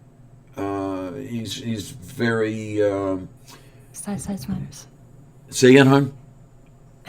Size matters. Size matters. Yes, absolutely, it does. Oh, and by the way, speaking of mugs relating to that, or just things relating to that, Mom has told me that under no circumstances am I to touch the coffee mug. Under no circumstances. Man,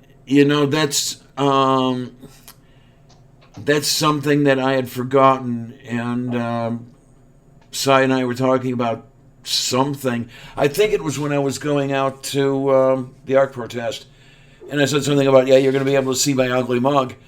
And he responded with something about a coffee mug. And he said, you gave me an idea for a Patreon gift. In his honor, I'm going to have to freaking do that. Oh, and by the way, I think I can present now, so I'm Yay, going to be this is a presenting good my thing. entire screen. Boop. Go for it, sweetness. And, Share. Can you guys see it? It's coming up. Boom. Hey, I like it. I like it. Guys, do you think that we would have a use for that in future? It looks quite nice. That's good. Really good. Thank you. Like that. You're very talented, Tornado. Mind you, this was all with a mouse and keyboard. Good job. Thank you. Well, okay, just as long as there were no cats in the room to destroy everything. Oh no, I saved it. Play with the mouse. Yes. Oh, who the heck is it that was always giving me a hard time? Is it one of you folks for my trackball? Because there's somebody around here who cannot stand my. You actually use a trackball? Say again. You actually use a trackball? Yes. There's Ew. not enough space on my desk to move a mouse around. Ew. Trackballs, gross. Yeah, you should see my desk. Yeah, that was me giving you crap about the trackball. Okay, it was you, Sweetness. Okay. Oh. Okay, I got that picture that I was talking about earlier about the Ark. There you go. I like it. I like it. I like it. Oh my word! Use a little less mark. Oh man, I almost feel like if you could you send me that one of these days, Sean? I'll hang it on the damn wall. I actually got it on a G drive. I'll just give you the link in the internal chat. Danke, Hey, danke Diana, are you schön. going to be putting it on a dartboard? Because we all, I think we pretty much all know that I'm as queer as the day is long, so I love that. Well, no, I meant, are you going to be putting the picture of the Ark on a dartboard? That's a thought. Now, the only problem with that is my walls are, for the most part, brick and mortar. So you hit that with a dart, and you're going to break the damn dart. Yeah, I remember the last time I was actually in one of those business meetings back in church. I'm gonna need to go, guys. Bye, Karis. Oh, Karis, thank you, Karis. Thank you for coming by. Karis, I'm once very again, much... I am hugging the monitor so that I am sending you my hugs through the monitor. Please receive them. And keep an eye on your Twitter for Friday. Yeah, and we'll talk later, Karis? Yes. Okay, great. Big hugs, Karis. We love you, Carrot. Love you, Sweetness. You take care. Bye for now, all. Bye for now, and see you later, Karis. God, I love that lady. I really do. Yeah. Yes. She's amazing. Yeah. Not quite as amazing in a slightly different way to someone else I could think of, but that's okay. Who are you talking about, Sai? Don't go there. No, Tornado! Sorry. Everyone on this channel knows that I've got a 93-ton crush on Kate Farr. Sorry if I brought back bad memories. I hate when I do that. It's okay, Tornado. Damn faux So we still haven't installed that filter software yet? Say again, huh? We still haven't installed the filter software in Tornado yet? Right. We have to work on that. Version 5.0. I think we're still in alpha for that one. Okay. Who, me? Yeah, you. Sorry. Yeah, we're still trying to work on some filtering software for, thinking about what you say before you say it. Hey, Mom NATO, I may have to walk down to Florida and spank him. Do you mind? Hey, Mom, they're talking about you. I'm talking about you. Oh my gosh. I can't keep my mouth shut, apparently. Don't worry about it. Don't belabor the point. That's what Cy loved about you, Tornado, so don't sweat it. That's what we all love about you, Tornado. That apparently I can't keep my mouth shut. Okay. I was asking your permission to come down to Florida and spank him. Okay. Hey, don't betray me, Mom. Too late. You're under the bus. Hey, why'd you throw me under the bus like that? Because it's fun to watch you go thump thump thump. Boot Tornado. I mean, we can't boot Brooke. She's not here, so we got to be able to boot somebody. Hey, just know if you come down here, I'm taking you out to Hungry Howie's. You're on. I was supposed to come down to Florida anyway to visit the guy I used to work with. He's in Pensacola.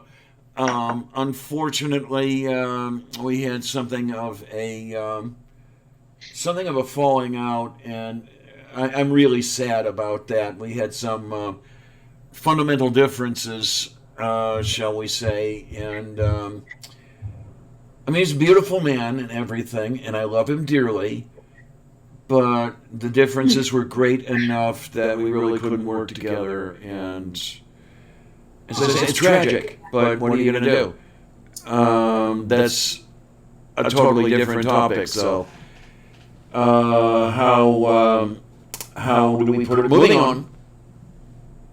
Piss on boots, seriously, kids. Hungry Howie's has the best dang pizza you've ever tasted. I'm going to hold you to that description.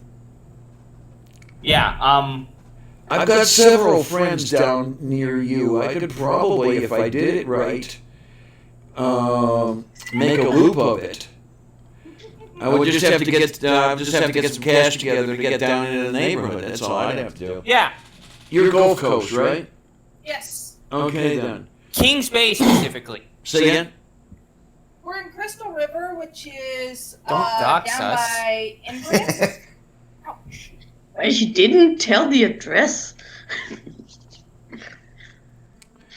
Yeah, well, you know how some flat earthers will be. Yeah. Oh my word! That's the interesting thing that we were talking about on Monday. So I was mentioning how Pig is always afraid of getting swatted. So question for you, Mom Nato. In the front yard, is there a tricycle with training wheels on it?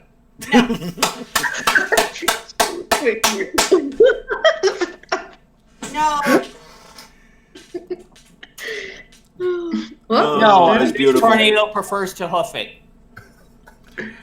I'm gonna have to see if I can find somebody with better sketching skills than I have. I would like to see that sketched.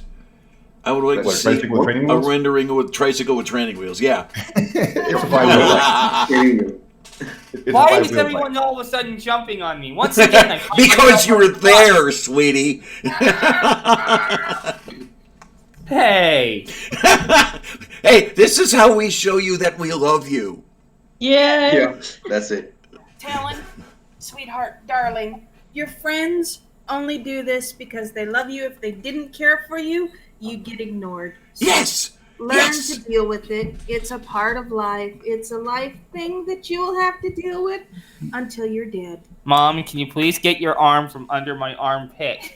No. Whoa! It's a good thing the camera isn't on right now. Oh, Tornado, you should hang around with some of the Aussies I know. They rip each other to shreds as a form of affection. You Here's think my they outlook hate on each picking other. on people that you like, Pig. Or I'm sorry, I almost called you Pig. But Tornado, there's a reason why I pick on people that I like. It's because if your friends are picking on you in order to bring joy and humor to your life, it's so when somebody does pick on you for illegitimate reasons, it doesn't affect you. Yeah.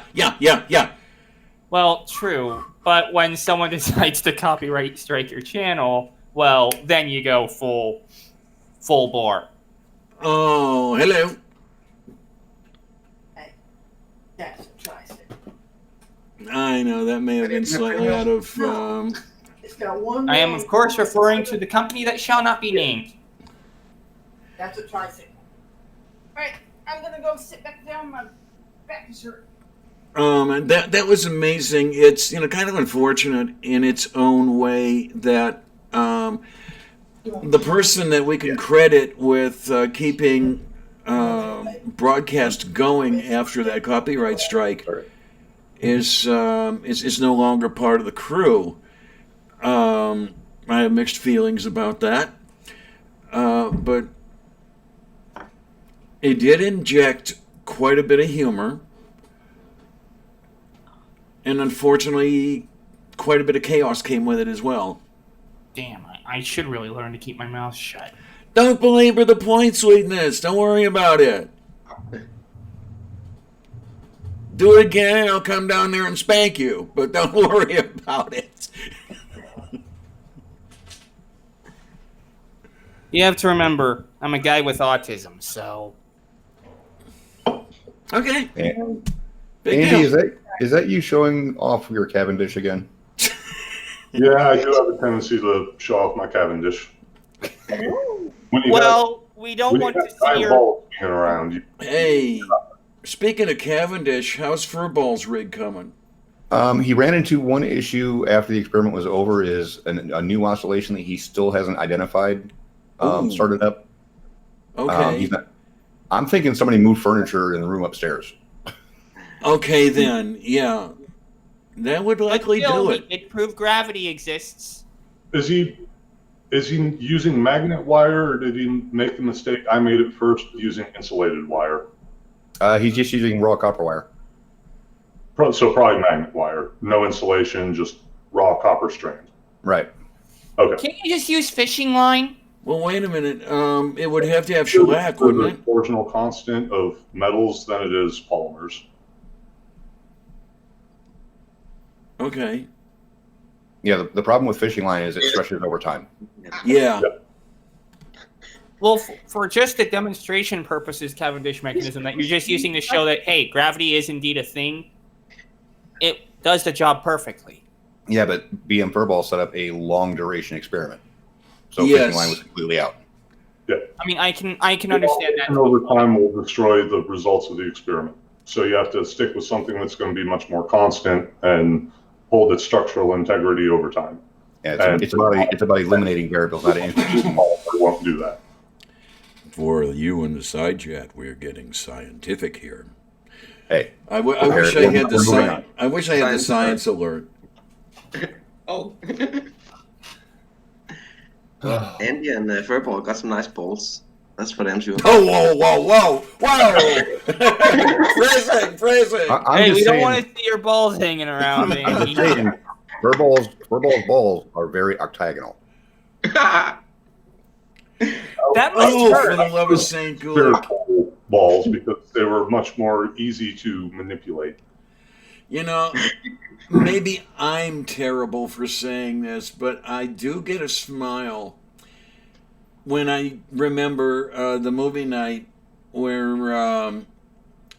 Furball came on camera, if I remember correctly, and Karis was on a hot mic.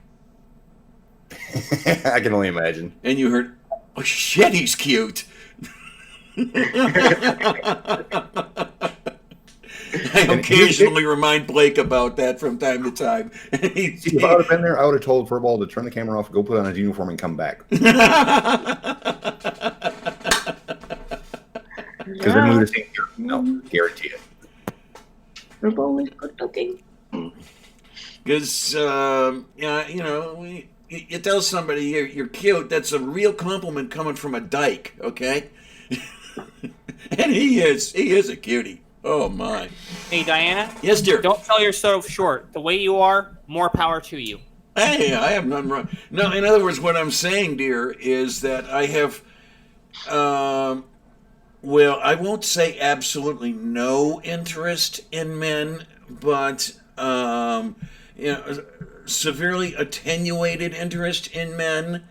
And for me to say, hey, you're a cutie to a guy, that's a compliment, because I'm usually looking toward the other direction. Still, again, Diana, more power to you. Oh my! Now, as far as that goes, no, shut up, Clarion.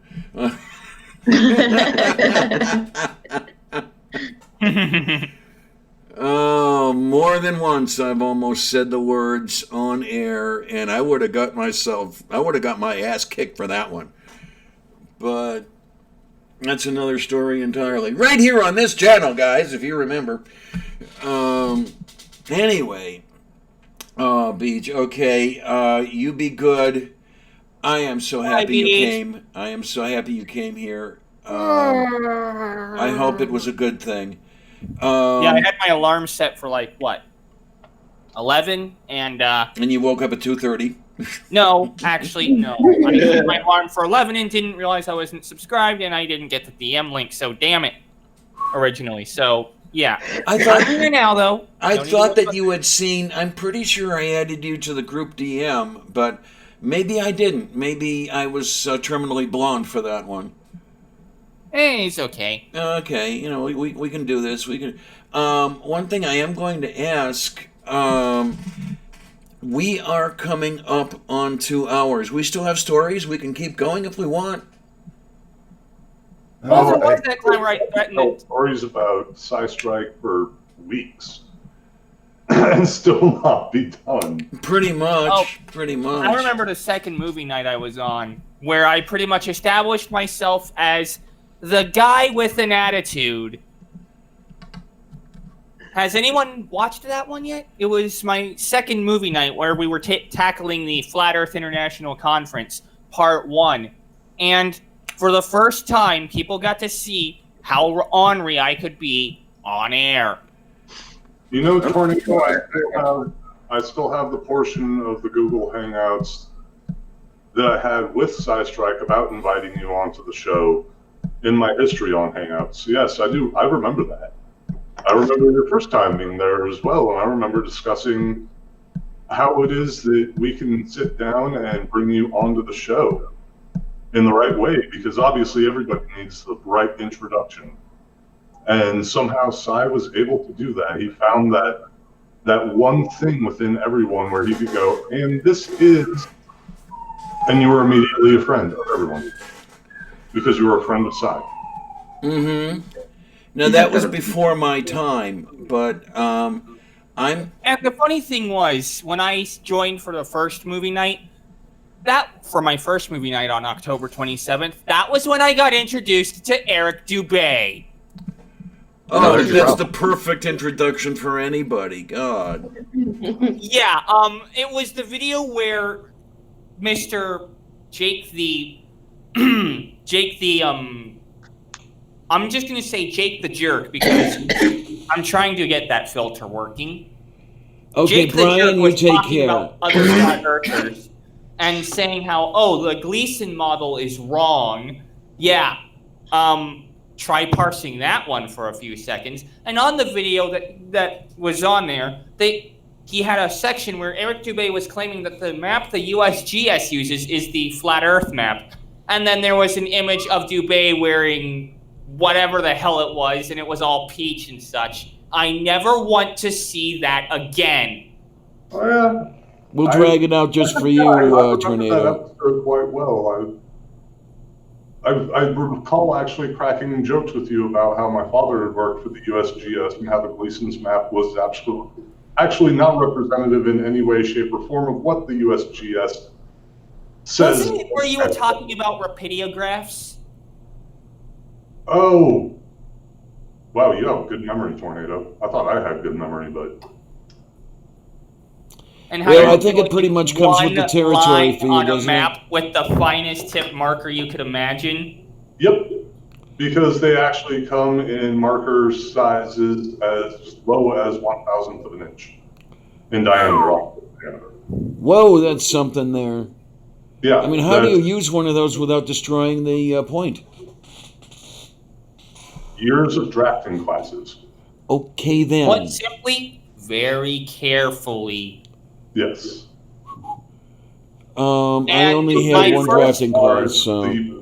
Of course, my first exposure to Eric Dubé wearing his whatever the hell it was my eyes, they burn, and brain bleach. Oh, hi, Stags. Hi, how are ya? Yay. And then there was the second movie night where where everyone got to see just how angry I could get when Jism started talking. Oh, man. Yeah, you just dearly love Jism. Oh, I don't know. Who do you man, love? I absolutely adore the guy. I want to take him up to the space station, and to see that finished thought, you should watch the second movie night that I ever had, Flat Earth International Conference Part 1. What I would like to know, dear, is who is nearest and dearest to your heart? Is it Jism or is it Jilly? I think they both are. Well, One, if you're looking at an anatomical response, it would have to be Jilly because that's your stomach and mouth, and Jism is a little bit lower. I was blissfully unaware of Jillian's existence until movie night. See what you guys did? yeah, so was I until I actually ended up seeing things about Jilly Juice. And let's just say the descriptions that they give me, one of the videos I actually watched where someone actually made the beverage just to try it out. Oh, no. How long do they have diarrhea for? Yeah. Well, they didn't even get past one sip. Well, no, this stuff is... It's a He tried 4 molar He brine. sniffed the bottle. Well, the first time he tried it, he sniffed the air coming out of the bottle, Oh, and he Jesus. turned his face away. Then he tried to take one sip, and I almost threw up. Yeah, the take stuff it- basically makes brine look like fresh water. Yeah. And that reminds me of the time where I schooled Lemon Bird on the composition of pink Himalayan salt.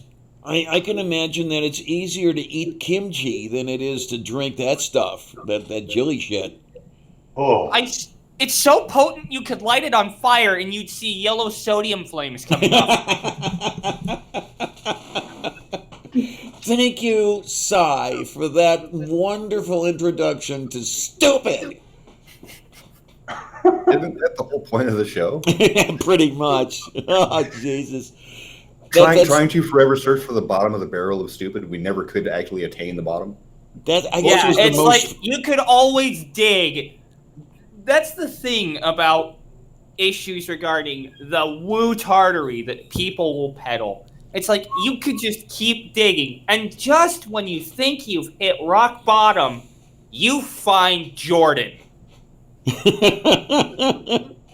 Well, and this kind of all goes back to the code of ethics that SciStrike put out for all of us. Mm-hmm. Engage rather than argue. So yeah, you're going to hear a lot of stupid. And we're going to engage that stupid, and we're going to make sure that people don't sit down and believe that woo. Yeah, absolutely. Because when you argue or when you attack, they immediately turn off. The ears get closed off. They don't hear a damn thing. It's they're just spouting we are just spouting nonsense at them, and they're not going to bother with it. But when you And I don't know how many people are aware of this. I know Stephen left. He was a part of this entire side conversation that was existing for about a year and a half. SciStrike at one point in time actually ran into a very outspoken flat earther out on the docks. Oh boy! At the seawall, and we were in a long-standing conversation with this individual for quite a while until effectively she decided she was going to no longer play by the rules and start using personal offenses to attack individuals. Now I remember that film. Yes. Okay. Yeah. They did what? It was, like I say, this took place over the course of about a year and a half, starting in 2017, the end of 2017. And oddly enough, let me see, let me open Hangouts on over here real quick. I'll let you know exactly when it ended. Hey, Tornado, I just saw you come up as a new subscriber. I thought you had subscribed already. No, you ended up DMing me the link. It's like, why didn't I do this earlier? Because I should have. That way, You I dumb could get dumb. I'm going to notified come down there and immediately. spank you. This entire working with an actual outspoken flat earther, this conversation, as far as from SciStrike's end in the Google Hangout, stopped on September 2nd. Okay. So it was something that lasted from about 2017. I can't actually scroll back all the way to the beginning, but it just ended very recently. Yeah, I mean, we're talking, what, 3 weeks ago? According to the Mac Observer, tap. Shut up, phone. But yeah, that was part of engage rather than argue, because as long as it might take, sorry, because we all know how stubborn so many people can be. Yes. And it's so easy to just sit down and instead of recognizing anybody's point, just go, "You're an effing idiot." It's so easy. Yep. The easiest out to any argument in the world is to just, "You're stupid, I'm going." Mm-hmm. And that was point number 1 with SDOH. Engage. Engage, provide facts, provide evidence, citations. I thought it was the Science Denier Hall of Shame. SDHO, sorry. SDHOS. Okay, I can only read off so many acronyms, Tornado. Yeah, remember now, Andy is not NASA. He is not built entirely of acronyms. Okay. I'm going to go ahead and bow out because I've got things I got to take care of. So, Well, okay. Lavender, thanks for doing this. Again, Friday night at midnight, the standard time for movie night. We'll be doing this again for as many people as we can get. Okay, then. See you, Sean, and big hugs through the screen. I mean, thank you, sweetie, for coming by. Really, I really, really, really, really appreciate this because I knew that you and Cy were close, and I wanted to have you around. Diana, there's very few people that would actually do this before I was planning on doing mine because I wanted to take as much time as possible to where I wouldn't break down, which I had to mute for about 15 minutes when you guys all started talking because I lost it. Okay, and understandable. Yes, that's why I was waiting, the extra week to give myself time to process everything. Mm-hmm. To where I can actually hold a live stream and not have to mute for 15 minutes. Yeah.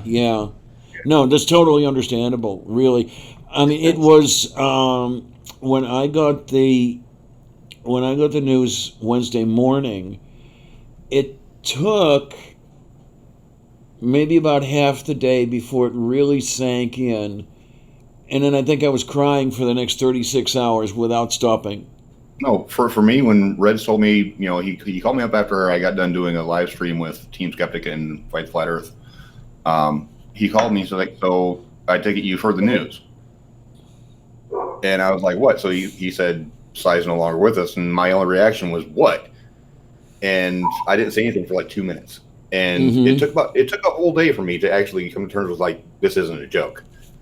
Yeah. So because when we were talking, it was one of our number, and I were, I had got a DM, and it was, Cy's dead. Or I'm sorry, no, not that yet. Cy had an accident. If this is to be believed, Cy had an accident. And I think it was about a half day where we were going back and forth trying to figure out a way to confirm it. Because we didn't want to believe it. Oh, my first 2 days after hearing it, I was literally going over every news article I could find anywhere in Jersey dealing with an accident. Yes. And I couldn't find anything. Right. And I was doing the same thing. Paul was doing the same thing. And it wasn't until... I'm trying to remember if it was later on Wednesday or if it was very early Thursday morning. Catherine, Chinese, came on and said, "Yeah, it's real." Yeah, I got notified of that at Thursday in the evening. Okay, then. Yeah, I think that came across my feed shortly after I got home from work on Wednesday. Like I had mentioned earlier, I was frantically trying to call Cy as well. I had seen a similar type message to what Diana is saying, and I think a lot of us were just frantically doing everything we could to try and find our friend. I only heard about it literally midnight on Thursday. So just as the clock went from Wednesday to Thursday, that's when I heard about it. I'd gotten the DMs and then I jumped immediately in, and it's like, damn. Yeah, because this was the thing where my feeling at that time was, were I to allow myself to believe it happened, I would just basically fall to pieces, and that's exactly what happened. Well, after several days of actually having time to process it, there is one thing that I can actually be appreciative of, is Cy loved to do nothing more than just to drive just for the sake of seeing things. Yes. He would just randomly drive in whatever direction the wind took him. Mm-hmm. So the poetic thing is, yes, he died of the heart attack instantly while he was driving. The thing He was doing what he loved. Yeah. So He has his own Twitter. I mean, what was that? Oh, Bob has it has his own Twitter. That's how much Cy loved to drive around this country. Yeah, I mean, when he stayed up here for a week when we were going to replicate the Chicago view for in the winter, but unfortunately Lake Michigan crapped on that plan because it just wouldn't stop snowing. He spent about 75% of his time just driving the area, going as far as an hour away from here, just because that's where his Jeep pointed him. Mm-hmm. So it absolutely is devastating that we lost him, but at least I have a little bit of comfort that I know that we lost him while he was doing what he loved. Yes. Yes, definitely. Yeah, absolutely. I mean, the only thing that might have been a bit more fitting was that, I mean, as morbid as it sounds, had he had a heart attack in the middle of movie night. I don't think anybody would be able to cope with that. Yeah. That would be way too hard. Way too hard. I would be sitting there dialing 911 probably. Definitely without any fight. Because he loved doing that, and he loved being with us, and I loved being with him. His original frustration with Omsk, and then his immediate adaptation into it being a joke. Mm-hmm. It just immediately, the way that SciStrike always had his character on point, immediately went, Umske, we're moving on. I was like, holy crap, you just Umsk. Like, you. So my goodbye for this stream was kind of long-winded, but I do have to go to take care of things. So Bye, thank you for Sean. doing And once again, big hugs through the monitor. Thank you for coming on, sweetie. Really, I very, very much appreciate it. Absolutely. Right. Please feel free to, if you want to send me, Sean, you know how to find me. You already have my DM, Sean. Again, I'll be posting the links for Friday Night Show on Twitter to people I know have immediate contact with all of you guys.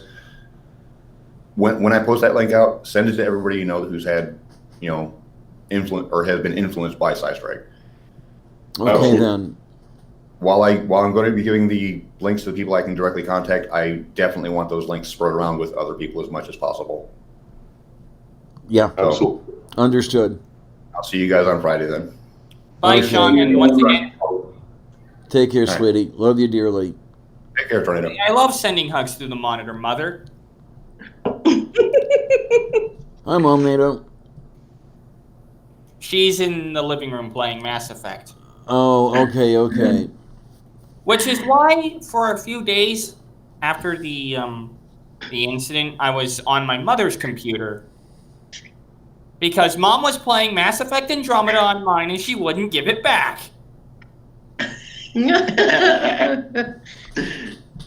Oh. Oh my. When I started this up, I still hadn't had the settings finalized, and by mistake, I had audio on for the screen that was supposed to be silent. And you know what? It's kind of fitting, maybe, because I remember that we used to have the audio on while Cy had the please stand by screen on there. And okay, maybe that was a fitting thing. God, I miss him. Big hugs for you, Diana. Yeah.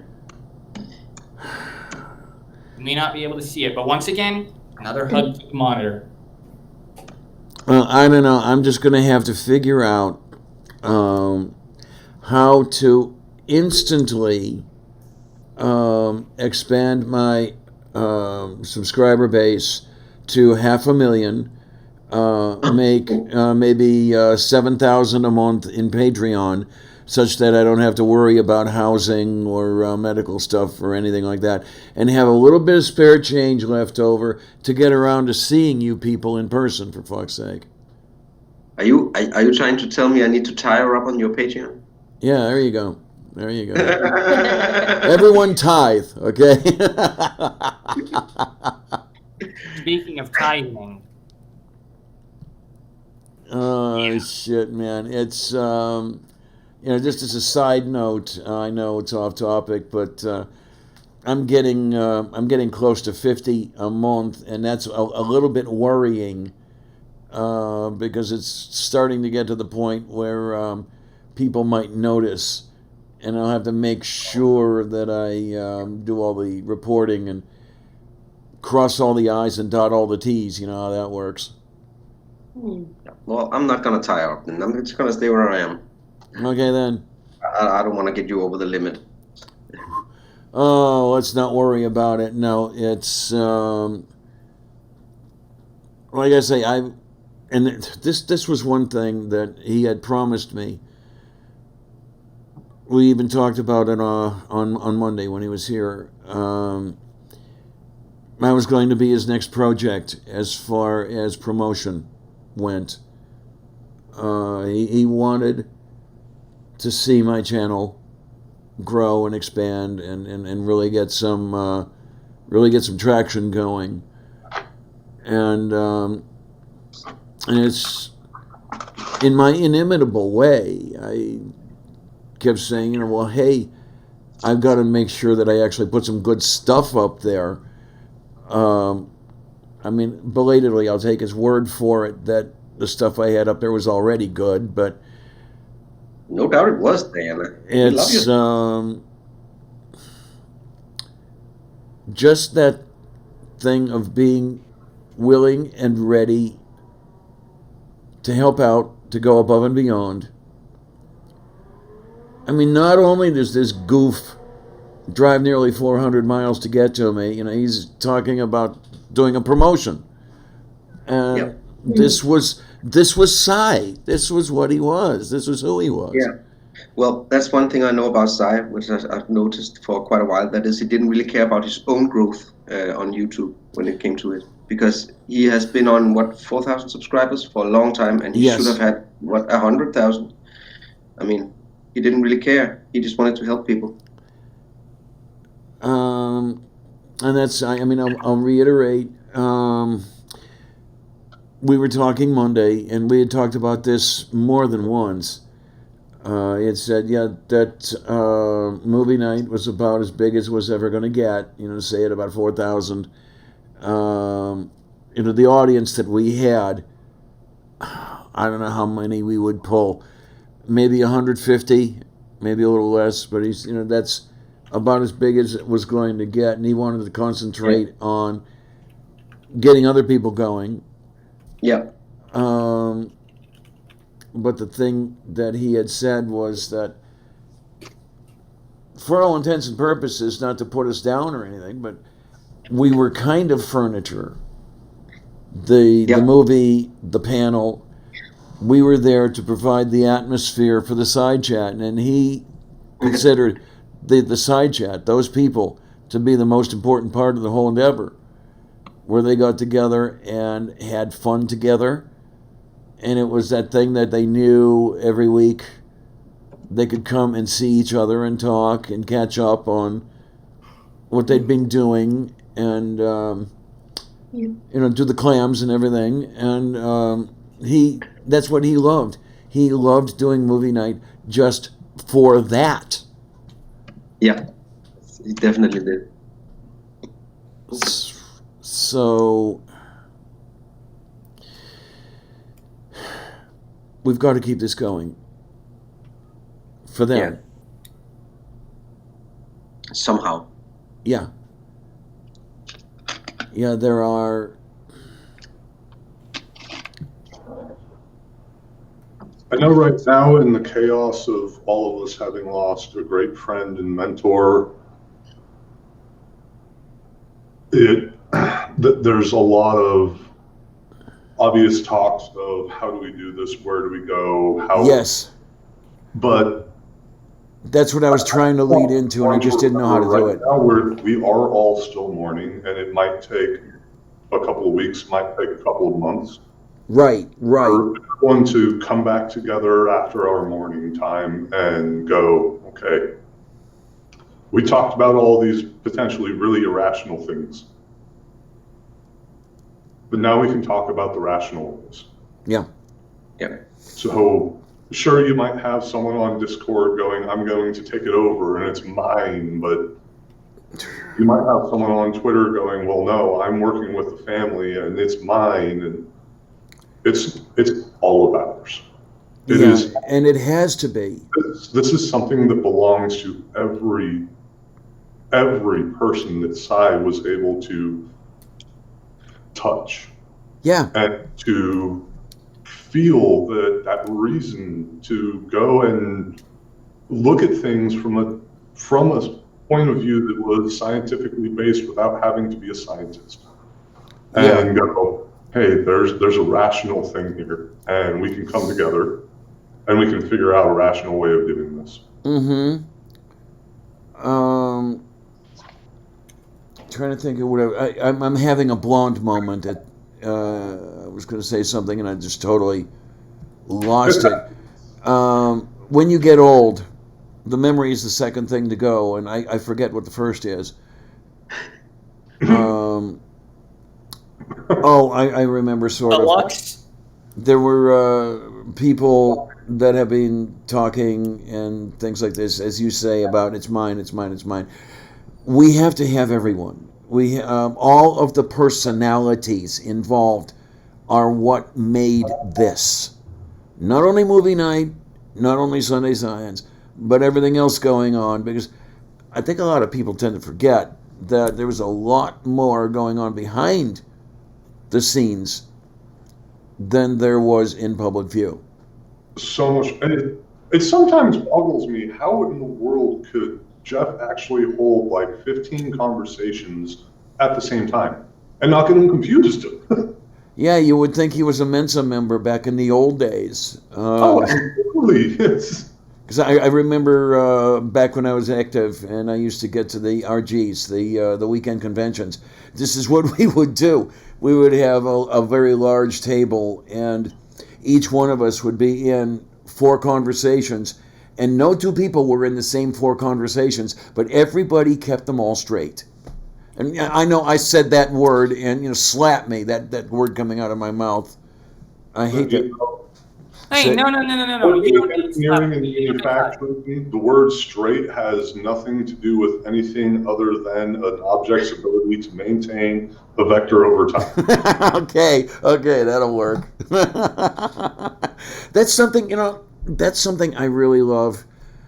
Me being less than standard,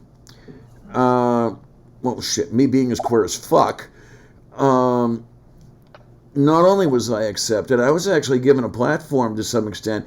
We had a couple things on where the film would deal with being queer or being trans or whatever the hell it happens to be. And Cy would go out of his way, Diana, is there anything you want to say about this? Thinking, you have something worthwhile to add. What is it? It's like, that amazed the hell out of me, and I will remember that. I will keep that with me for all time. Oh, that's just there's really no good way of describing how it is that Cy was who he was. Out of 7 billion some odd humans on this planet, he still found a way of being one of the most unique imaginable. Mm-hmm. And how are you unique when you're part of 7 billion in a species? And he was. Yeah. And it's like he didn't have to try. It was just who he was. It was his nature. Yeah. Yeah, you're exactly right. It was his nature. I mean, you've heard of Buddha nature. There's SciStrike nature as well. So do rocks have Buddha nature? Do rocks have SciStrike nature? No, only Sci has SciStrike nature. He's unique. And I keep talking about him in present tense, but he is always with me, and I think he's with every one of us right now. So the present tense, I think, is appropriate. I do not believe in linear time, so technically he is with us at this very moment in every form he's ever existed in. So I've been told. Karis and I have had some conversation. Well, we've been talking quite a lot since Wednesday morning. And she mentioned that Psi and linear time were not exactly pals. No. And I don't like them because linear time is it doesn't jive. You see, time doesn't go in a straight line. It's more like a ball of wibbly wobbly, timey wimey stuff. What? It's a Doctor Who reference. Doctor Who. It's Doctor Who. Wibbly wobbly, timey wimey. Yeah. Oh, for the love of Saint Gillick. Well, that's Psy. He was big on the inside. Yeah, bigger inside and outside. I'll tell you that. If there really is some sort of third eye or chakra or whatever it is you want to call it, that guy definitely had it mastered. Yeah, it surprised me a little bit when I found out that his concept of time was not linear. For a moment, it almost sounded woo, but then I did get it was explained at me, or however it was, that he had that grounded in his understanding of quantum reality anyway, quantum physics. So it's the theory of time. Yeah. It is an actual grounded scientific theory of our construct of time. And then there's the other thing is that he was so interested in everything scientific. He didn't stay with space exploration, or he didn't stay with the anti-creationism. He was into everything. Oh, yeah. And that was a wonderful thing about him. With radio telescope projects,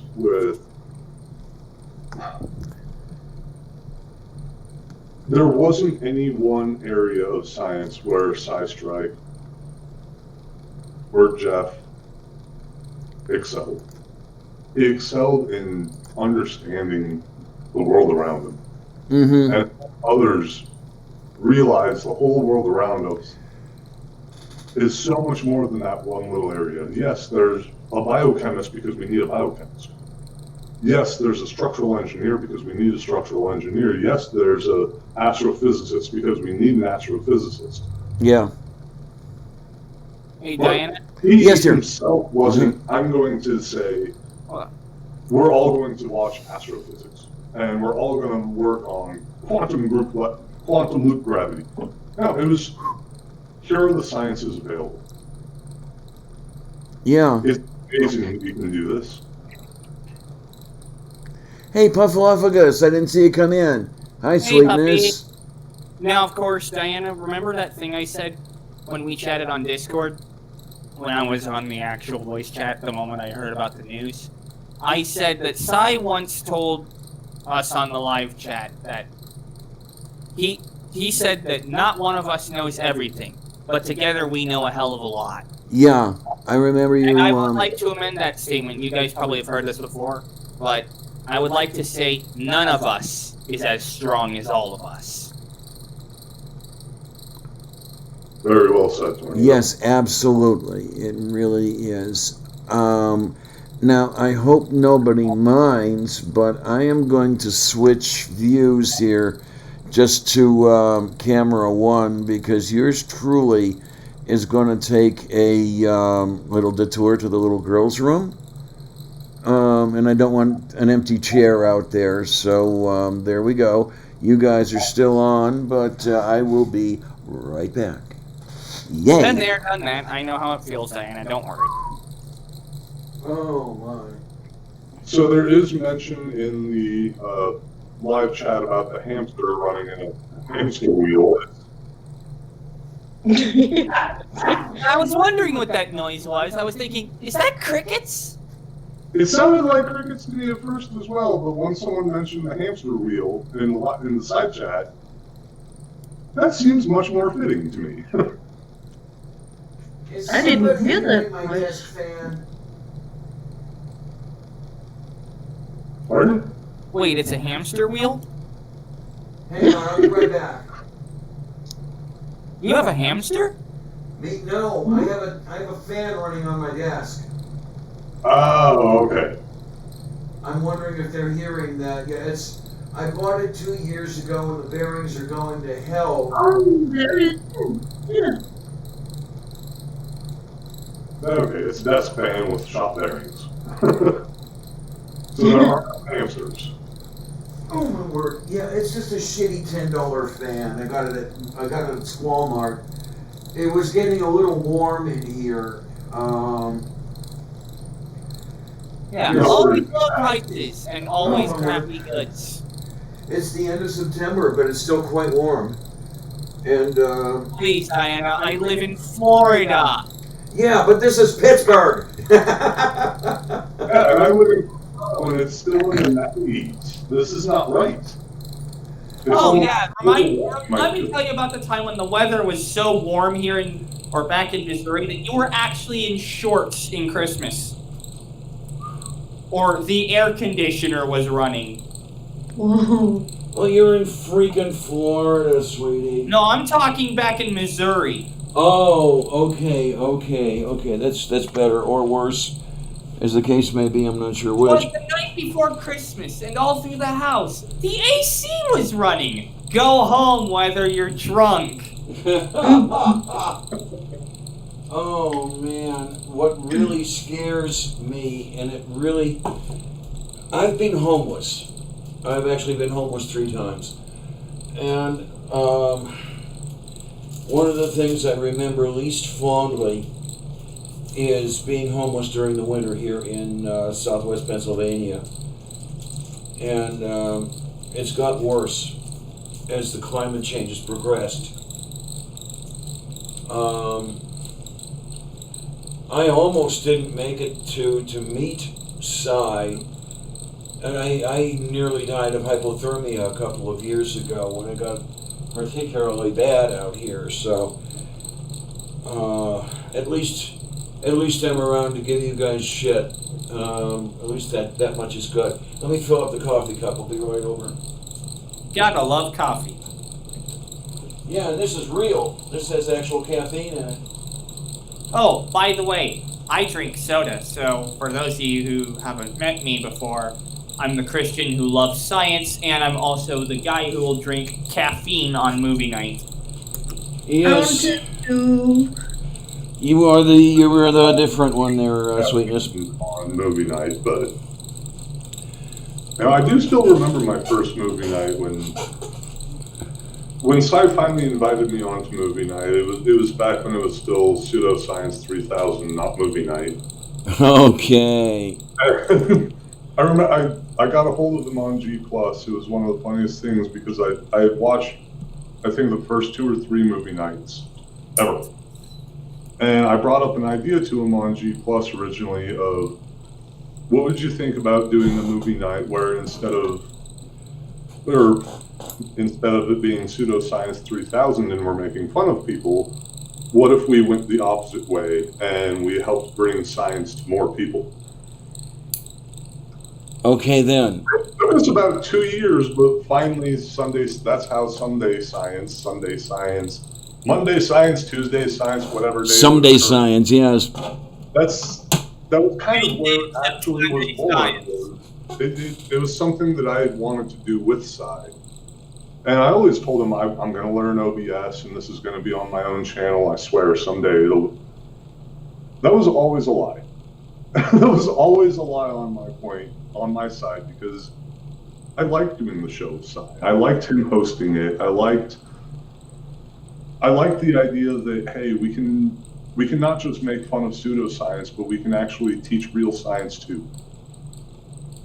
Yeah. I guess I'm going to pat myself on the back a little bit.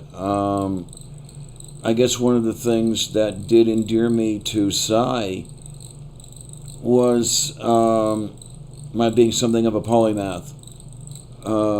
He would always marvel that I had something cogent or interesting or provoking of learning to say. I mean, I didn't always see it, but I thank him for seeing it, and I guess that's one of the reasons he kept me around. The other one was he would always You're hysterical? Say again?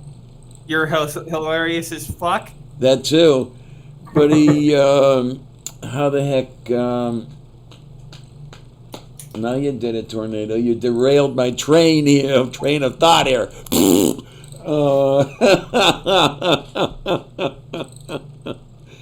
Tornado, you have a way of pushing things off track. I love you for it too, Tornado. Don't worry about it. Hey, if I wasn't I wouldn't be able to do it if I wasn't a tornado in a junkyard. There you are. We're always lifting scrap trains and throwing them around. Just put us together 747 and play quietly in the corner. You know, I might actually do that eventually in a real junkyard, just to piss on the Chips of Creationists. Now, I'm trying to think, though. He liked that I always had something cogent to say. And got it. It was interesting how early on, anyway, he always referred to me as the nicest person on the panel. Again, I appreciate him for thinking of me that way. God, I miss you. Damn it.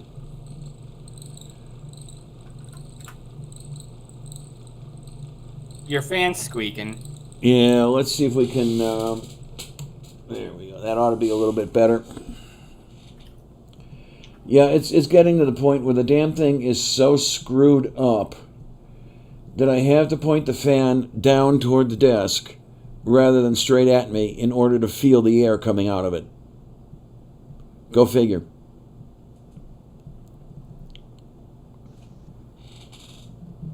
God, we still have 22 people here. I am thankful to you guys. I really am. Thank you for coming here, and thank you for honoring the memory of a great man. Really and truly. I love SciStrike. We all do. Yeah, definitely we do. Yeah. I mean, I just showed up on his stream like absolutely nobody, because I don't have any science education or anything, but he actually got me interested in science. Okay. I'm looking at my my dashboard, and boy, is this counter way the hell off. We started streaming at noon, and it's already 2:45 in my time zone. So my little thing over here, it is not 1 hour 44 minutes and 25 seconds. Okay, okay. It is 2 hours 45 minutes. Oh, Jesus. But what are you going to do? For 1 hour and 45 minutes, though. As you said, Andy, you know, we've got enough to go on for weeks here. Oh, without question. I mean,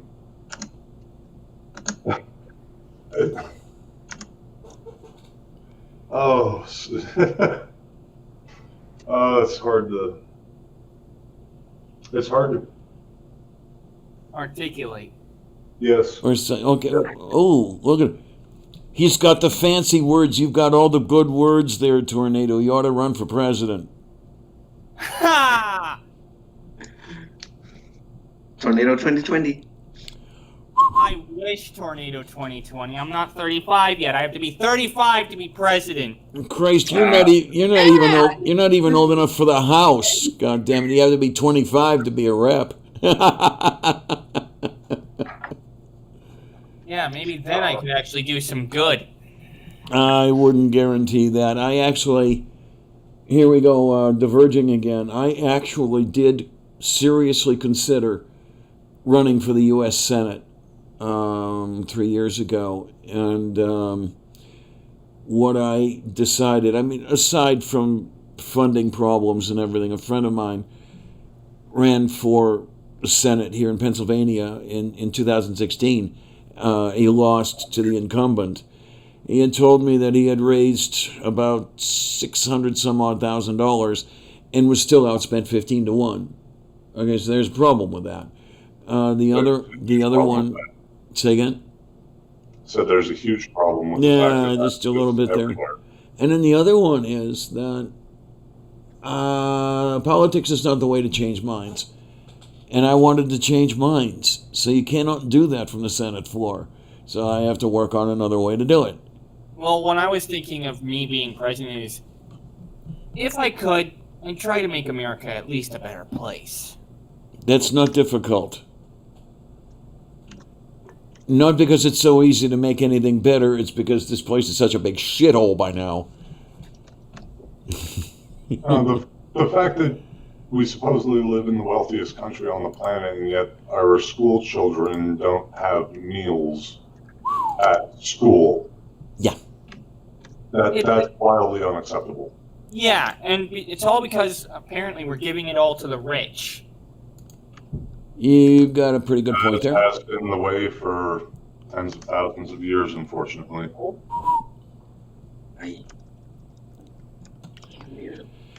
So I don't know. I just don't know. I don't know. Who's all in here?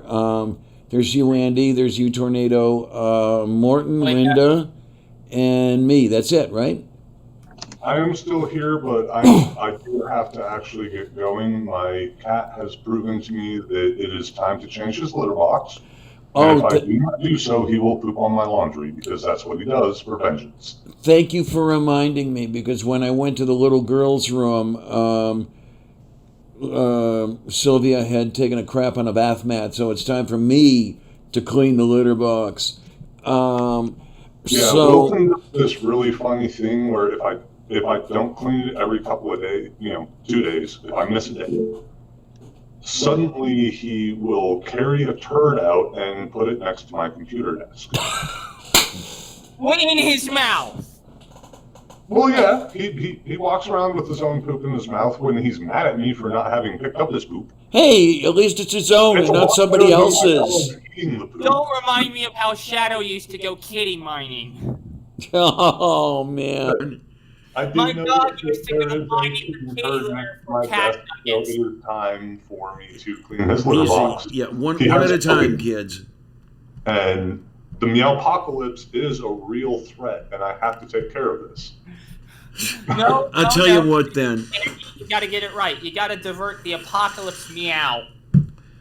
There you go. I tell you what, with kitty cleaning and stuff being on the agenda and everything, we've actually been doing this for close to 3 hours.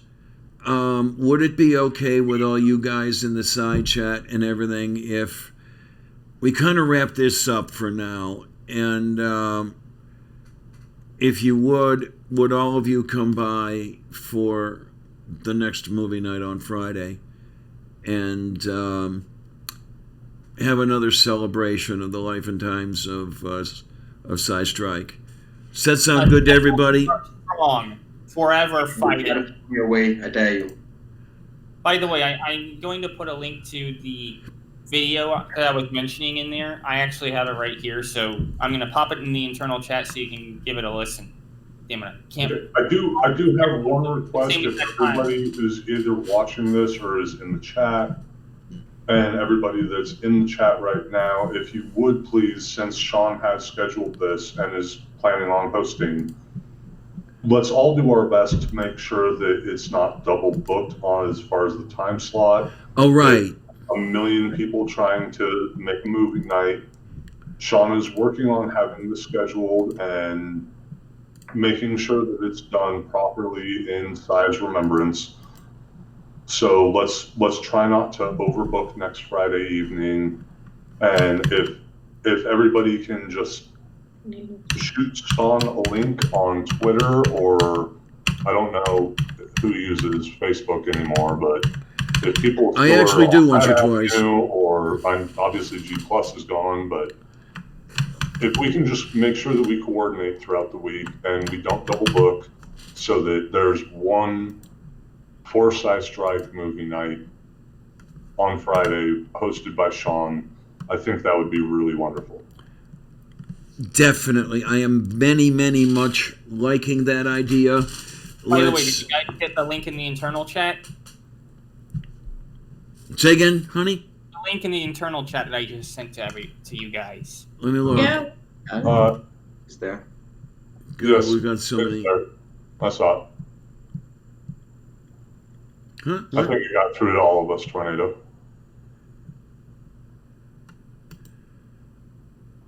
Let me look over here. Okay, we're redirecting. Because you might get a And copyright strike. no, you will not get a copyright strike for simply posting the link. No, I meant don't play it on air. Oh, right. No, I remember you going into this last night. Yeah, let's just leave that there, and let's leave it in the internal chat, and everything will be fine. Yeah, as things go, guys, thank you. I want to thank you guys for all coming here. This has been a wonderful. Thank you for inviting me. It was. I needed to invite you because I know you were at Ground Zero with me on Wednesday. I know that you were hurting much more than me. Oh, let's not get into comparisons, Andy, sweetie. Let's not do that. Through the monitor. I'm sending. I'm not trying to compare anything. I'm just. You were cutting out there, sweetness. I know that you were just with him. You had just done a road trip for a medical procedure. So yes, at that moment on Wednesday when we both saw what we saw, I know that you were at a point where you were closer. You were closer in person. You were closer, and if there is such a thing as a soul, you were closer in that as well. So yes, I'm going to say you were closer at that moment. Thank you. There were a couple of us. There were two of us sharing our grief. We still do. I believe we always will, and thanks to Sci, we all know each other. Yes, and this is the best I don't know thing. any of the fine people around me right now if it weren't for him. By the way, Diana, Yes, SciStrike is still with us. I mean, think about the name of the organization. I mean, the group that he has, Science Strike Force. Oh, absolutely. Yeah. His name You're not going to be a force if you're alone. Absolutely, absolutely, and So he'll always be with us, even if he's not around physically. He'll always be with us in spirit and in the name. And as long as B theory of time goes not disproven, he's literally here with us every single day, every single second, yeah. Yes. no matter what. We're not going to go it alone.